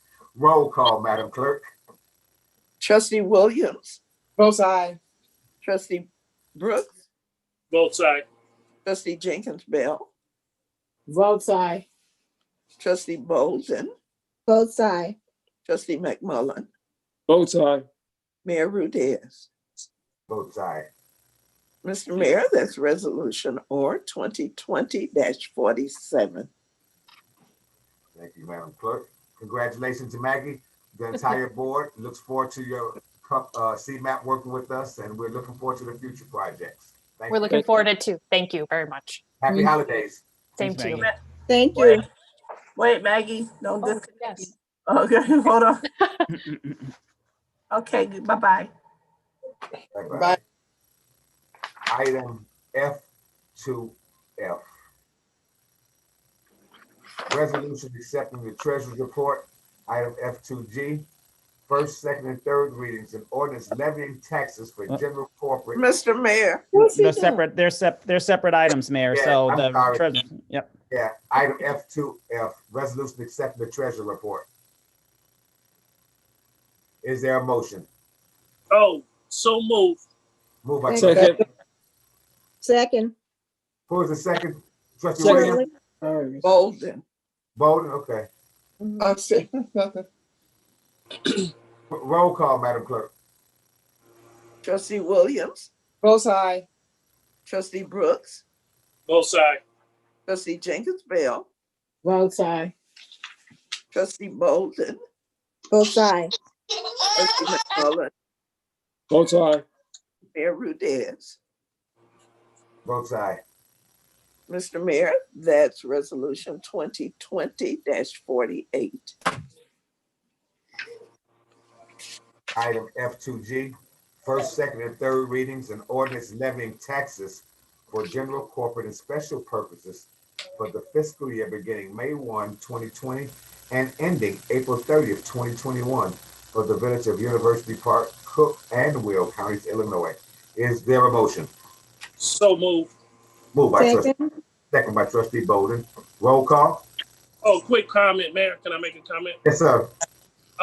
Mayor, can it please be notated that the village has always passed a levy at this rate? In fact,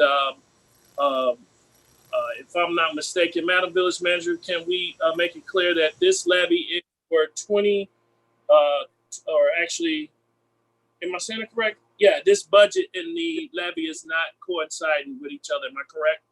That's Okay, correct. so I would like the general public to know that. And also, we always had it at 4.99. We have done that. And I would like the people to also take a look at your tax bill. The Village University Park has not gone up on your tax bill. In fact, I think you should take a look and see that the school is the one that continues to go up. I'm not swinging any punches at the school, but I would like everyone to please pay attention to the rate. It is not the Village of University Park. I repeat again, despite of whatever anyone believes about the finances, it's not the Village of University Park. May I yield my time? Thank you very much, trustee. And also not to mention that we are still paying, that we're just beginning to pay for a state-of-the-art new Will County Courthouse in Joliet. And we're paying for a brand new 911 communications, layaway communications center. So those are some of the things that have really increased our tax. And from the village's point of view, it is the fire and pension that continuously raising our thing up. Roll call, Madam Clerk. trustee Williams, Both sides. trustee Brooks, Both sides. trustee Jenkins Bell, Votes aye. trustee Bolden, Both sides. trustee McMullen, Both sides. Mayor Rudez. Both sides.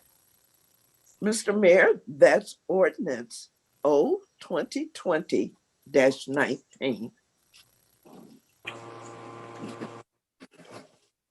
Okay. Item 2H, bills payable, the great one.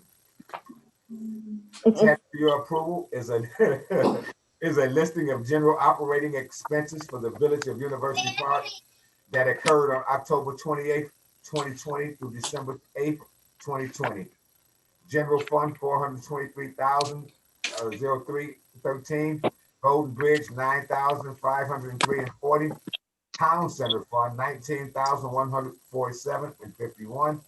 Capital Projects Fund, 144,070.35 till 4, 5, and 6, $1,000. Payroll Fund, 4,615.08 for a grand total of 603,366.47. Is there a motion? A motion. Move. Moved by Trustee Williams, second by Trustee Bolden. Question for the village manager. Madam Village Manager, I just got a couple I want to make sure. Check 105-983. Is that dump truck? I see 4,000. Is that a repair or a payment? You muted, Madam Village Manager. You muted. That's the balance of the payment. We changed it from gas to diesel. Gas to diesel? Okay. They had regular gas and we had ordered diesel. We didn't pay for it, so we had to pay the differential. That's what it is. Okay. Is the 105-984, is that coming out of the impact fee? Not general funds, but impact fee, correct? 105-984. Okay. Sudden Ford. Sudden Ford, yeah, Trustee. Impact fee. And just a quick question, maybe you're gonna laugh at me, Madam Village Manager, because you remember back in the day, I don't recall them being this expensive, but I just want to check. 106-054 and 106-056. I'm assuming from Post Technology for the radars and Reagan Communication for the radio cords for these squad cars. I just know they're not that expensive these days. Trustee, you need to see the bill. The heck they are. And it's not the bills. Yeah. Times have changed. And we went round and round, and she had to just. He said back in the day. Back in the day, they used to be nice and cheap. Not anymore. And this town has not had. You date yourself. This is new. The new ones fit those vehicles, and based on Jeremy's upgrade, it all falls parallel. So you're going to be full when this pull these out. They are wonderful. Yes, wonderful. When are we going to see them? Okay. In a minute, we got to get all the equipment in, and then they're going to pull out. You're going to be shocked, but they're going to pull out. You're going to be surprised. We're setting a trend, not only for the units, it's saying something, and the way it's strategically set up, I must say the chief has really gone beyond to making sure we wanted a change. I didn't realize it was going to be this, but they're wonderful. Okay. I yield my time, Mayor. Okay. Any other questions? Roll call, Madam Clerk. Trustee Williams. Both sides. Trustee Brooks. Votes no to the court date. To the court date. What day? We're dealing with What court date? bills payable. Everybody sleep. Votes no. Okay. Trustee Jenkins Bell. Trustee Jenkins Bell. Pass. Trustee Bolden. Votes yay. Trustee McMullen. Theo killed me. Trustee McMullen. You're muted. Votes aye. Mayor Rudez. Pay the bills. Trustee Jenkins Bell. Votes no. Mr. Mayor, motion carries. I'm glad because we wouldn't know what to do with these. Okay. No, it passed. Motion passed. Okay. Bills payable, we're doing that announcement of scheduled meetings. This looks like the last one for the season. Are there any announcements or public comments? Would everybody like to tell our residents? I'd like to make a comment, Wait, Mayor. Madam Clerk, go ahead. I'd like to make a comment. 1 second, please. Mr. Mayor and the board, there's some real noise. There is. I would just like to report that the filing period for the nominating petitions for the April 6th election for 3 trustee seats ended yesterday at 5 p.m. There are 9 residents who's stepping to the plate to take on this awesome, challenging position as village trustees. On Monday, at the opening hour, there were 4 candidates waiting at the opening time, which resulted in a simultaneous filing lottery for the first 4 positions on the ballot. On yesterday, there were 4 candidates with petitions between the hour of 4 and 5 p.m., thereby constituting a simultaneous filing lottery for positions 6 through 9, because one other person had filed in the middle who is number 5 on the ballot.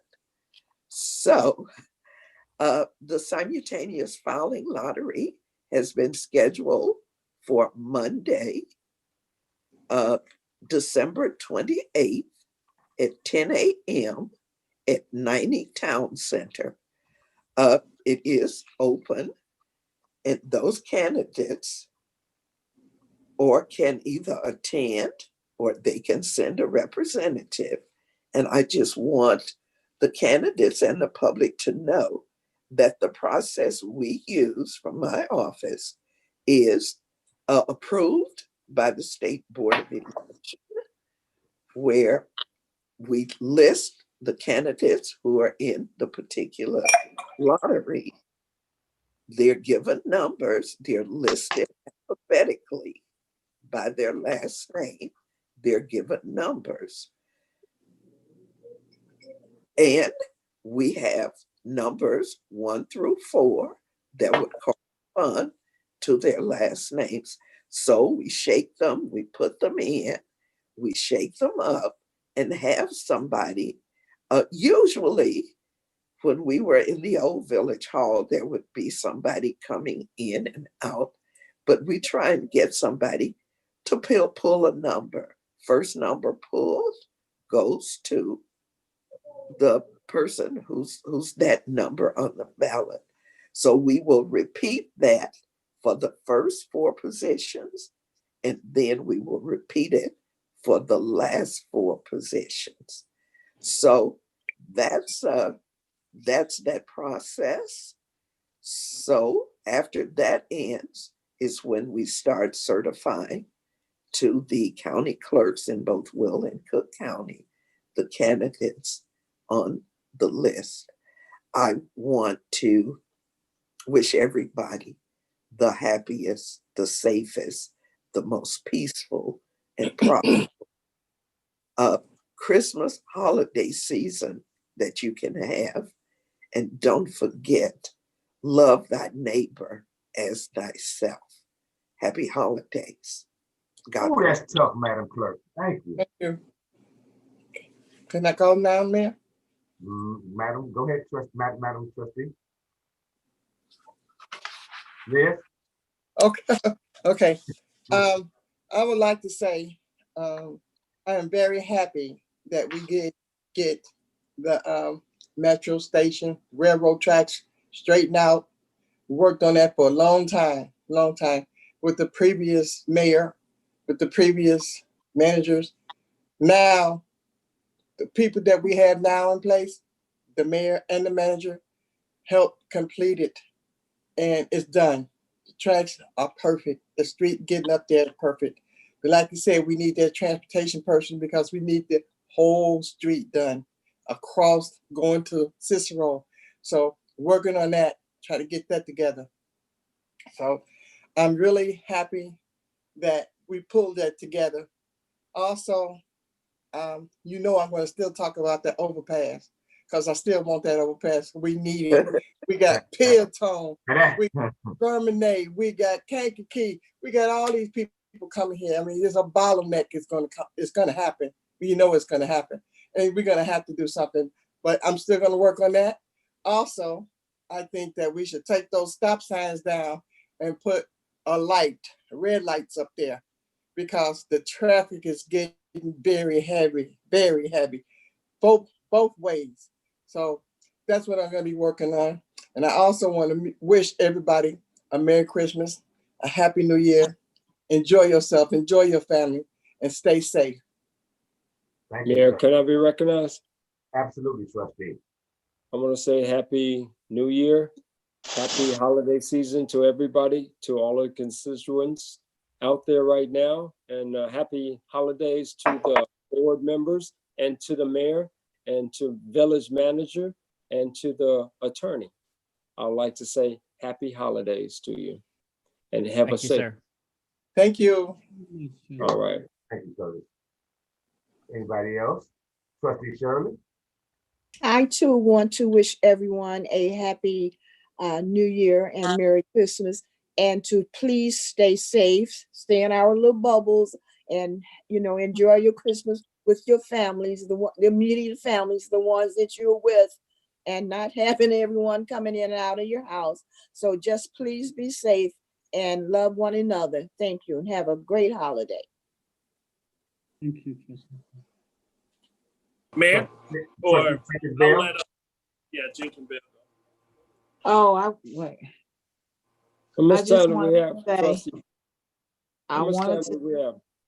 Go ahead. I wanted to say happy holidays to all the residents, all the children that are looking forward to Christmas and toys and all of those good things. Please, please, please stay safe. I am having the happiest holiday, as you guys know. If you don't know, my son has made it back. He made it back for my birthday safely, and I got to see him. I haven't seen my baby in 8 months, and I'm just overwhelmed with joy. So I don't need a gift. I don't need anything. I got my baby. I just got to cook. That's what he's requesting. And so I just wanted to take the time for everyone to just please, please, please be safe. I want to wish a merry and happy holiday to all our staff and employees in our village, because they are greatly appreciated. And also my board members. It's just been a wonderful week for me. So I'm just telling you guys I'll see you in 2021. Have a prosperous new year. Don't drink too much. Everybody just have a good time. Stay in your bubble. I'm running a bingo game with no money. So if you want to join it, we just have gifts. I'm running a virtual bingo game New Year's Eve night. This starts at 6 p.m. So if you want to join it, just When is it, Sonia? When is it? It's 6 p.m. New Year, not New Year's Eve, Christmas Eve night, a bingo game. We just At got 6 gifts o'clock? at 6 p.m. I'm gonna send everybody the invite. We're gonna do a Okay. bingo game. But Okay. you gotta get the card, or we're gonna make sheets now, drop them off to your house. You need bingo chips. Right. And I'm calling, and I did it before. So it's gonna be slow. I don't know how to go fast. So you guys, Sonia, you have got a the wonderful cook said Christmas. she coming. I know how to do it. She said she can help you out on that bingo. Who, Miss Brooks? Tell her I said, Yeah, okay. she said she can call the number. Oh, okay. And whoever win, we gonna stick your gift in your mailbox. Okay. There you go. So don't call the post office on us. Okay. Yeah, don't forget to send that out, Sonia. I sure will. I sure will. And Sonia, thanks for the gift for Christmas. You give great You know grits. what? Okay, Curtis. Oh, I'm I'm not tell gonna everybody. All right. Trustee Brooks, it's good to see everybody in a good spirited mood. It's been a rough season for everybody. Yes, it has. Good evening, everyone. I just would like to report that since we have not actually had a meeting since Thanksgiving for the residents' purpose, however, I can tell you that the village manager, the mayor, myself has been very, very busy with Aqua, and this came in the wake after a bad Thanksgiving weekend when our residents called on a Friday, and because that's the time that they have to call in for the water delivery. And apparently there was a great disrespect from the customer service reps, which triggered probably a little anger in the, well, I wouldn't say a little, I would say the mayor, myself, and the village manager, that was not a pretty week for Aqua Water. We got on the phone with the Attorney General's office, and people did have their water by 8:30 a.m. that morning. I guess they delivered by 9, or excuse me, by 10, but by 8:30 that morning, it was delivered. Trust me. Any and everyone that needed water that day. However, in between times, we have been in talks. I'm about to give you at least 4 of the things that the 3 of us have asked of Aqua Water. One is a third-party testing. And no, let me say that most of the suggestions, as you know, the past couple of weeks, many residents have seen me doing the little nomination petition signing. So I thought it was a great period for us to collect all these suggestions and take it right back to the Attorney General's office, in which I think it has been very productive. So here are some of the things that you, the residents, have said that we have on the table, and hopefully we would have some answers by January the 7th. Third-party testing. The residents want third-party testing. Also, there are the talks of a permanent water list. So if you call it in, you're a senior, a person of disability, we want more of a permanent list instead of our residents who are in the 80s and 90s calling in consistently on a Friday. We also are asking to go back to the smaller water bottles because we have our seniors and people with disability who cannot pick up that water. I am one to attest of it. And seen it myself. Also, this is going to be the last thing. However, it is not in the line of the Attorney General office, and that is dealing with the billing. However, we have been speaking about it. We're trying our best. Listen to me when I say this. We are trying every single week for about 52 weeks. We have been asking for the sewer bill to be frozen. If they're going to bring it back, please bring it back at a flat rate. We're trying our best. Every week there's methods that we try to work on trying to make sure and assure that the residents indeed get this happening where they don't have to pay a sewer bill or it's at a flat rate like it used to be. Next, like I said, I was with residents. I would like to say one thing. Many residents, they appreciate the fact that this board is not full of negativity. They kind of compared the negativity of the past to the negativity of now. And Madam Clerk laughing because we had this conversation. Ladies and gentlemen, I would say this, is that if you have a disagreement, you can articulate it without hating each other. It should be that you disagree with someone, and then when this meeting is over, you can still have a conversation.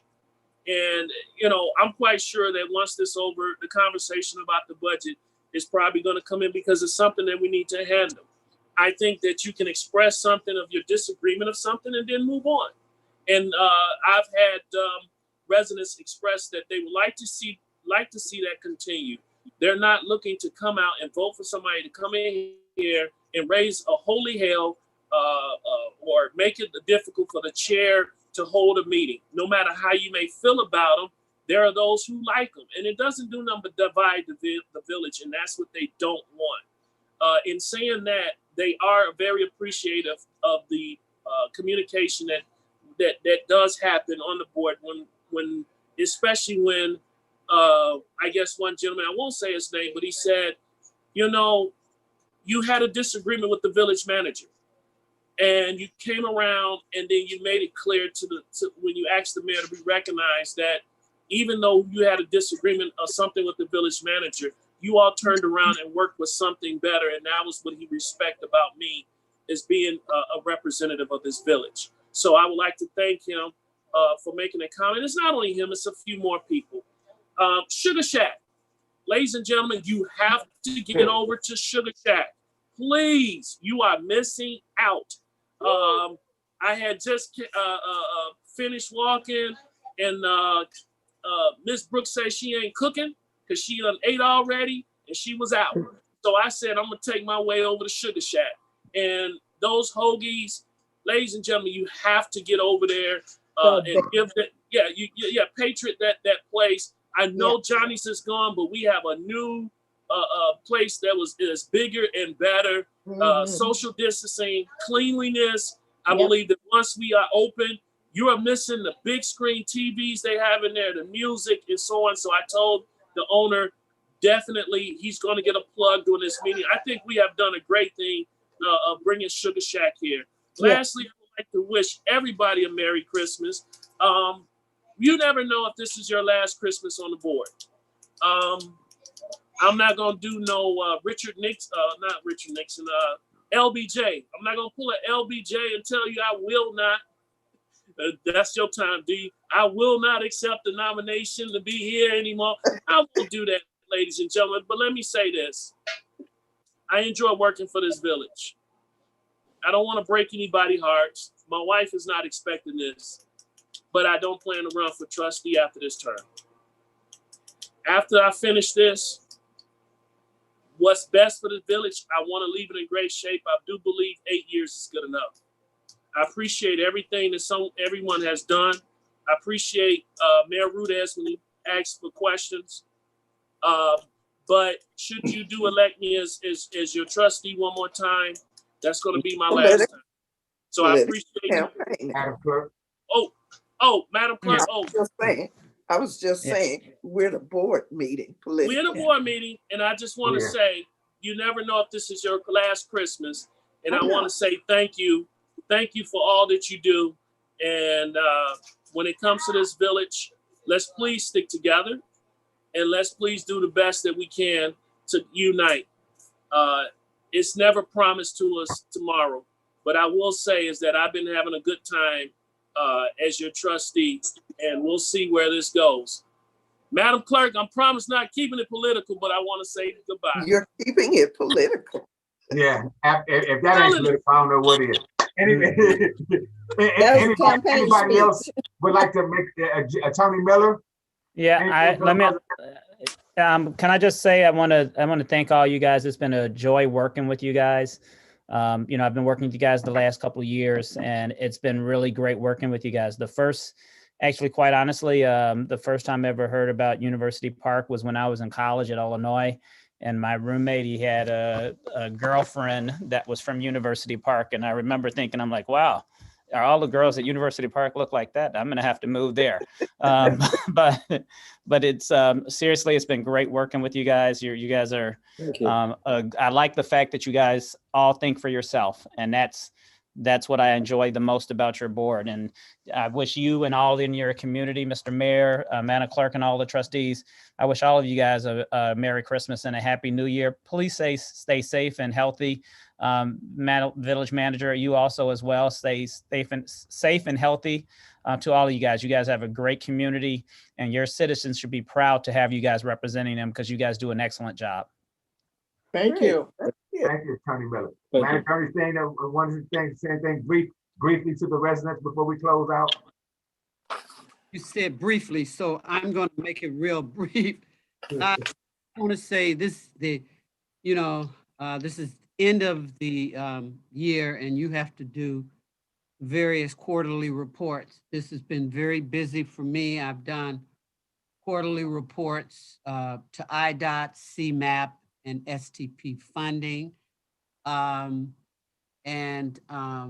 we're also, we met with IDOT talking about what we anticipate as it relates to the Cicero Avenue Corridor Program. And Trustee mentioned something earlier, and that is traffic signals at University Park and Governor's Highway. We've talked about that at some point. That's one of the issues we're going to be dealing with when we deal with CMAP in terms of funding. When I first met her, that's all she talked about. And then I had an opportunity to attend this luncheon. She was very aggressive with it. So we made it a priority as these other things. And there's so many priorities in University Park, and I got a list of different ones. Trustee McMullen will receive a current update of the comprehensive plan. I'll make sure you all get that. And we've done some great recommended last phase revised visions on the capital outlay plan. We've been having meeting with staff on that and other entities, the engineers and all. So I'm going to make sure I get that to the mayor board during the coming up year, probably in January. Right now, I'm just trying to close out some of these projects. I'm finding every time I move a brick, there's something under the brick. We have a lot of outstanding accounts bills that have not been paid by the village to IDOT.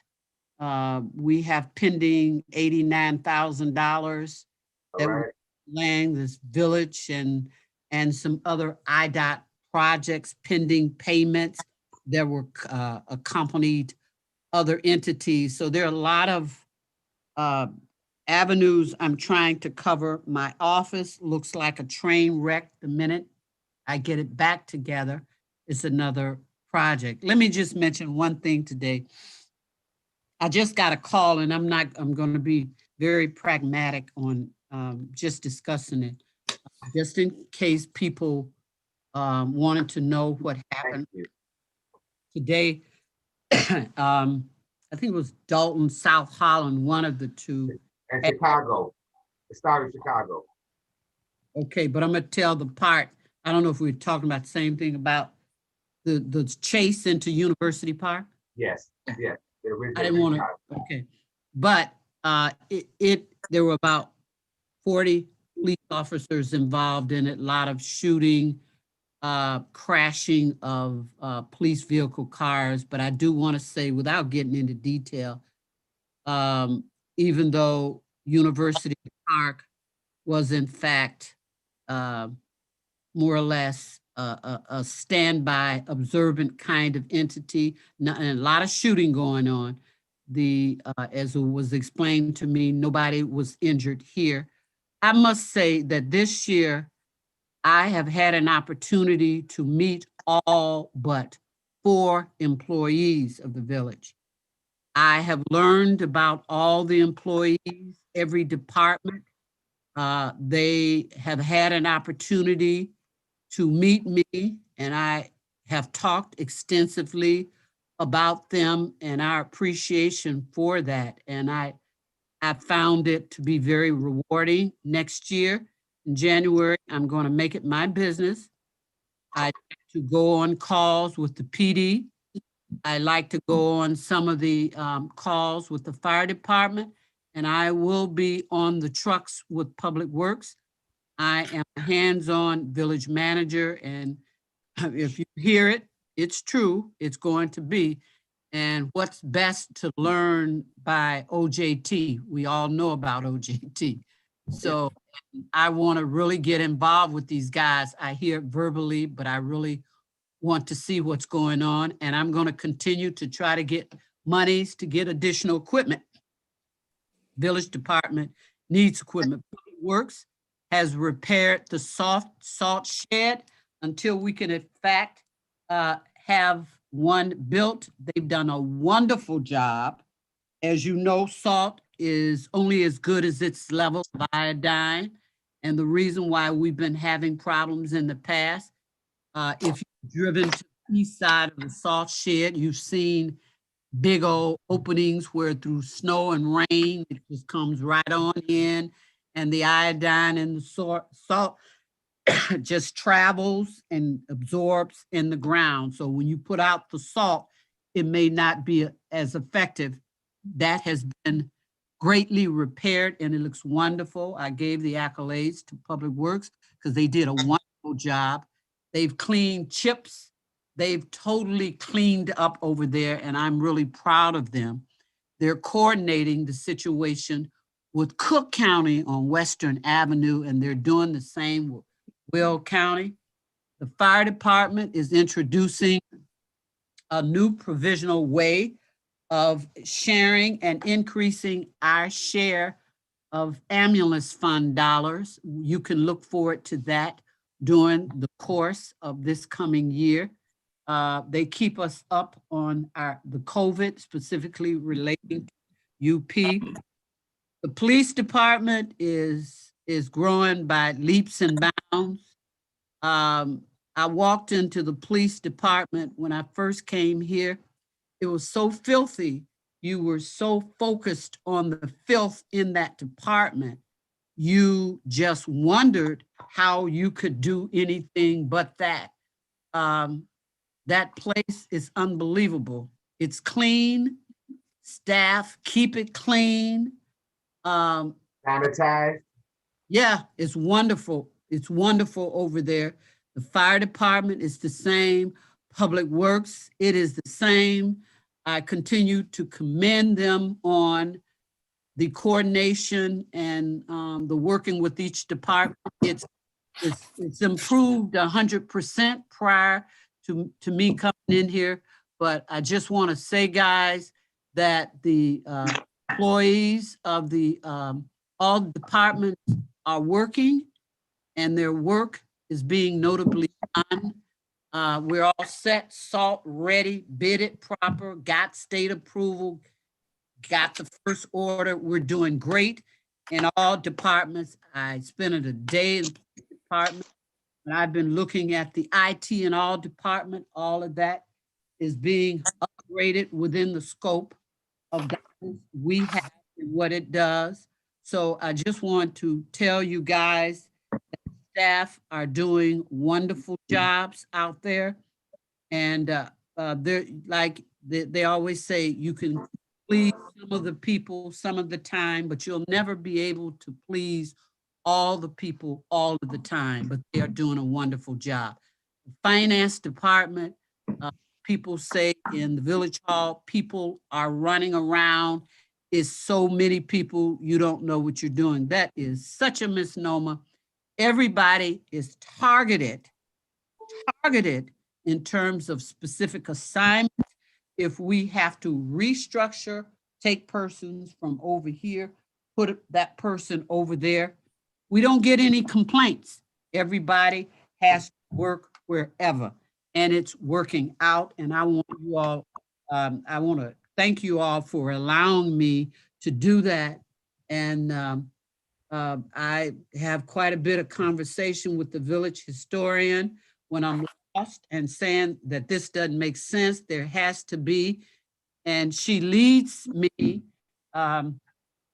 to the form of righteousness. I find my answers and I move right along, redevelop whatever. So I want to really appreciate the clerk's wisdom and all of you guys. It's an article that's coming out, and you all of you guys have filled in. You have been very good persons, trustees, and I appreciate the support, your comments.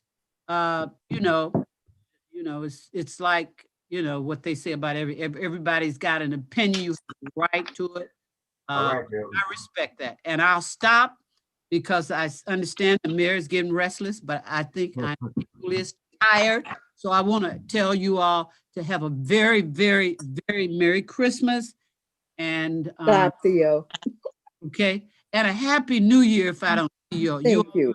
wonderful people. You're just wonderful people, and I really appreciate you all. We Thank enjoy working with you as well. you. Okay, thank you, guys. Thank you.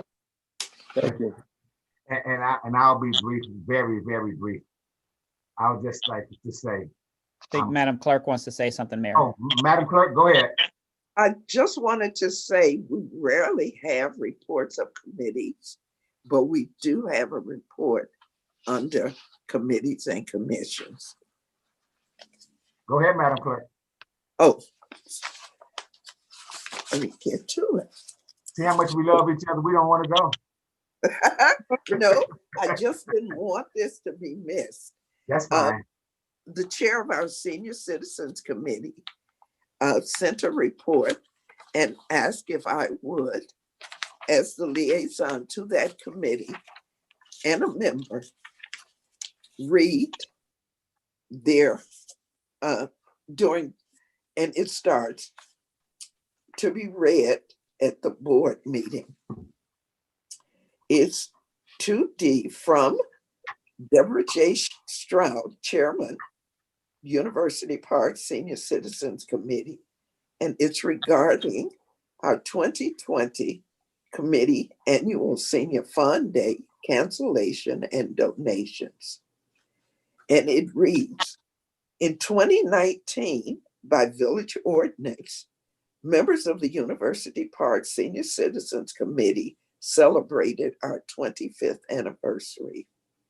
As seniors of the community, this committee has allowed us to participate in outings such as Lighthouse shopping tours, Millennium Park Senior Luncheon Day, Navy Pier boat rides, Field Museum Senior Day, casino trips, plays, etc., just to name a few of our group activities.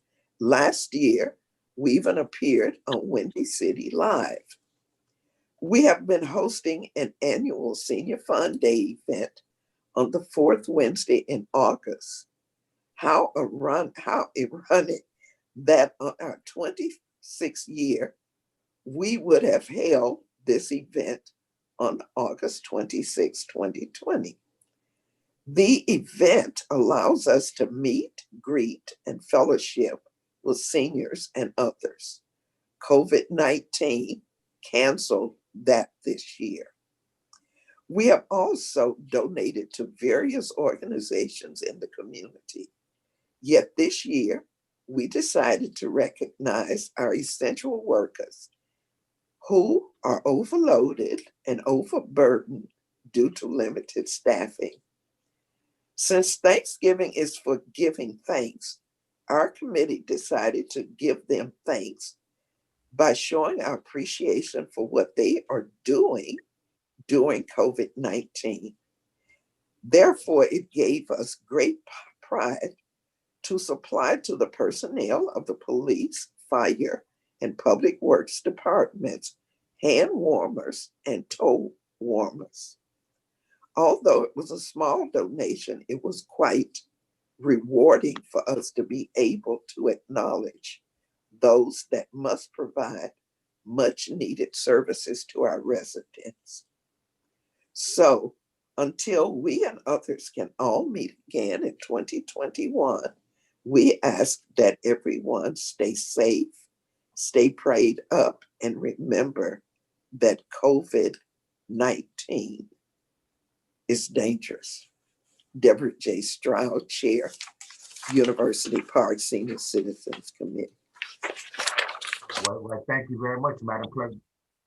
Thank you. Mayor, could you please mention Ms. Neva Jenkins, because she's everywhere all the time, anytime you request, putting out news when it has to get out to the. I must concur with that, because Neva Jenkins is like our own everywhere. local Fox, Channel Yep. 5, Channel 7, Channel 2, a one-person media blitz, and I truly appreciate all that she does. And you can get her on the snap of a finger on the last minute We greatly appreciate all the efforts and time. that you Yay, spend. Neva. And I we're gonna second be- that emotion. Yes, Yeah. and we're going to be working to get her updated HD 4K equipment so she can even be more efficient in her Please. studies and in what she's doing, because she's really good and she's getting better day by day. You heard that, manager? 4K teleprompters, up-to-date things, up to like the Jetsons generation, not the Flintstones. Just a little Yep, point. yep. I got absolutely. you, Neva. I got you. Yep, yep. And as we Got Congratulations, new young lady. glasses, so I'm going to be looking for more money. all right, and you I know, I'm gonna hope reach you out. do it, Mayor. Yep, yep. So as we close out, I just like to say, in my final comments, I'm honored to be the mayor of the Village of University Park. And I thank you guys for giving me the pleasure to serve you guys, the people. Remember, the reason for the season is just about Jesus and it's Christ's birthday. But there are many families that we're going to be happy around, but we're not going to have their loved ones with them here for their first time this season. So please keep those families in prayer. They're going to be missing a loved one this first Christmas. It's extremely hard. Been there, done that. It's not a good thing. So as we move on, I'd like to extend my family's wishes. My family, I'm speaking here of the Village Board of Trustees, the clerk, and everybody here on this meeting. Happy, a Merry Christmas and a Happy New Year. And as I close, little food for thought. If your mouth turns into a knife, it will cut off your lips. Can I have a motion for adjournment? So moved. Motion. Move. All right. Merry Christmas, everyone. Merry Christmas, Merry everybody. Be safe. Yeah. Take care. All right. All in Don't, Merry favor? don't Christmas. forget to send that out Wait, because I want to be on your bingo. Roll call. Roll call. Can we- Roll call. can Madam Clerk, roll call Roll for call. adjournment. All in favor? Aye. Opposed? Bad night. None. All Hey, the milk and Merry cookies kind of Christmas. still comes. Good night, everyone. Good Good night. night. Merry Christmas. Happy New Year. Happy Merry Good night, Christmas. Jim Bob. Merry Christmas. Merry Christmas Merry Christmas. to you. Bye-bye. Trying to get off. Time to leave the meeting. Yep, leave. Right.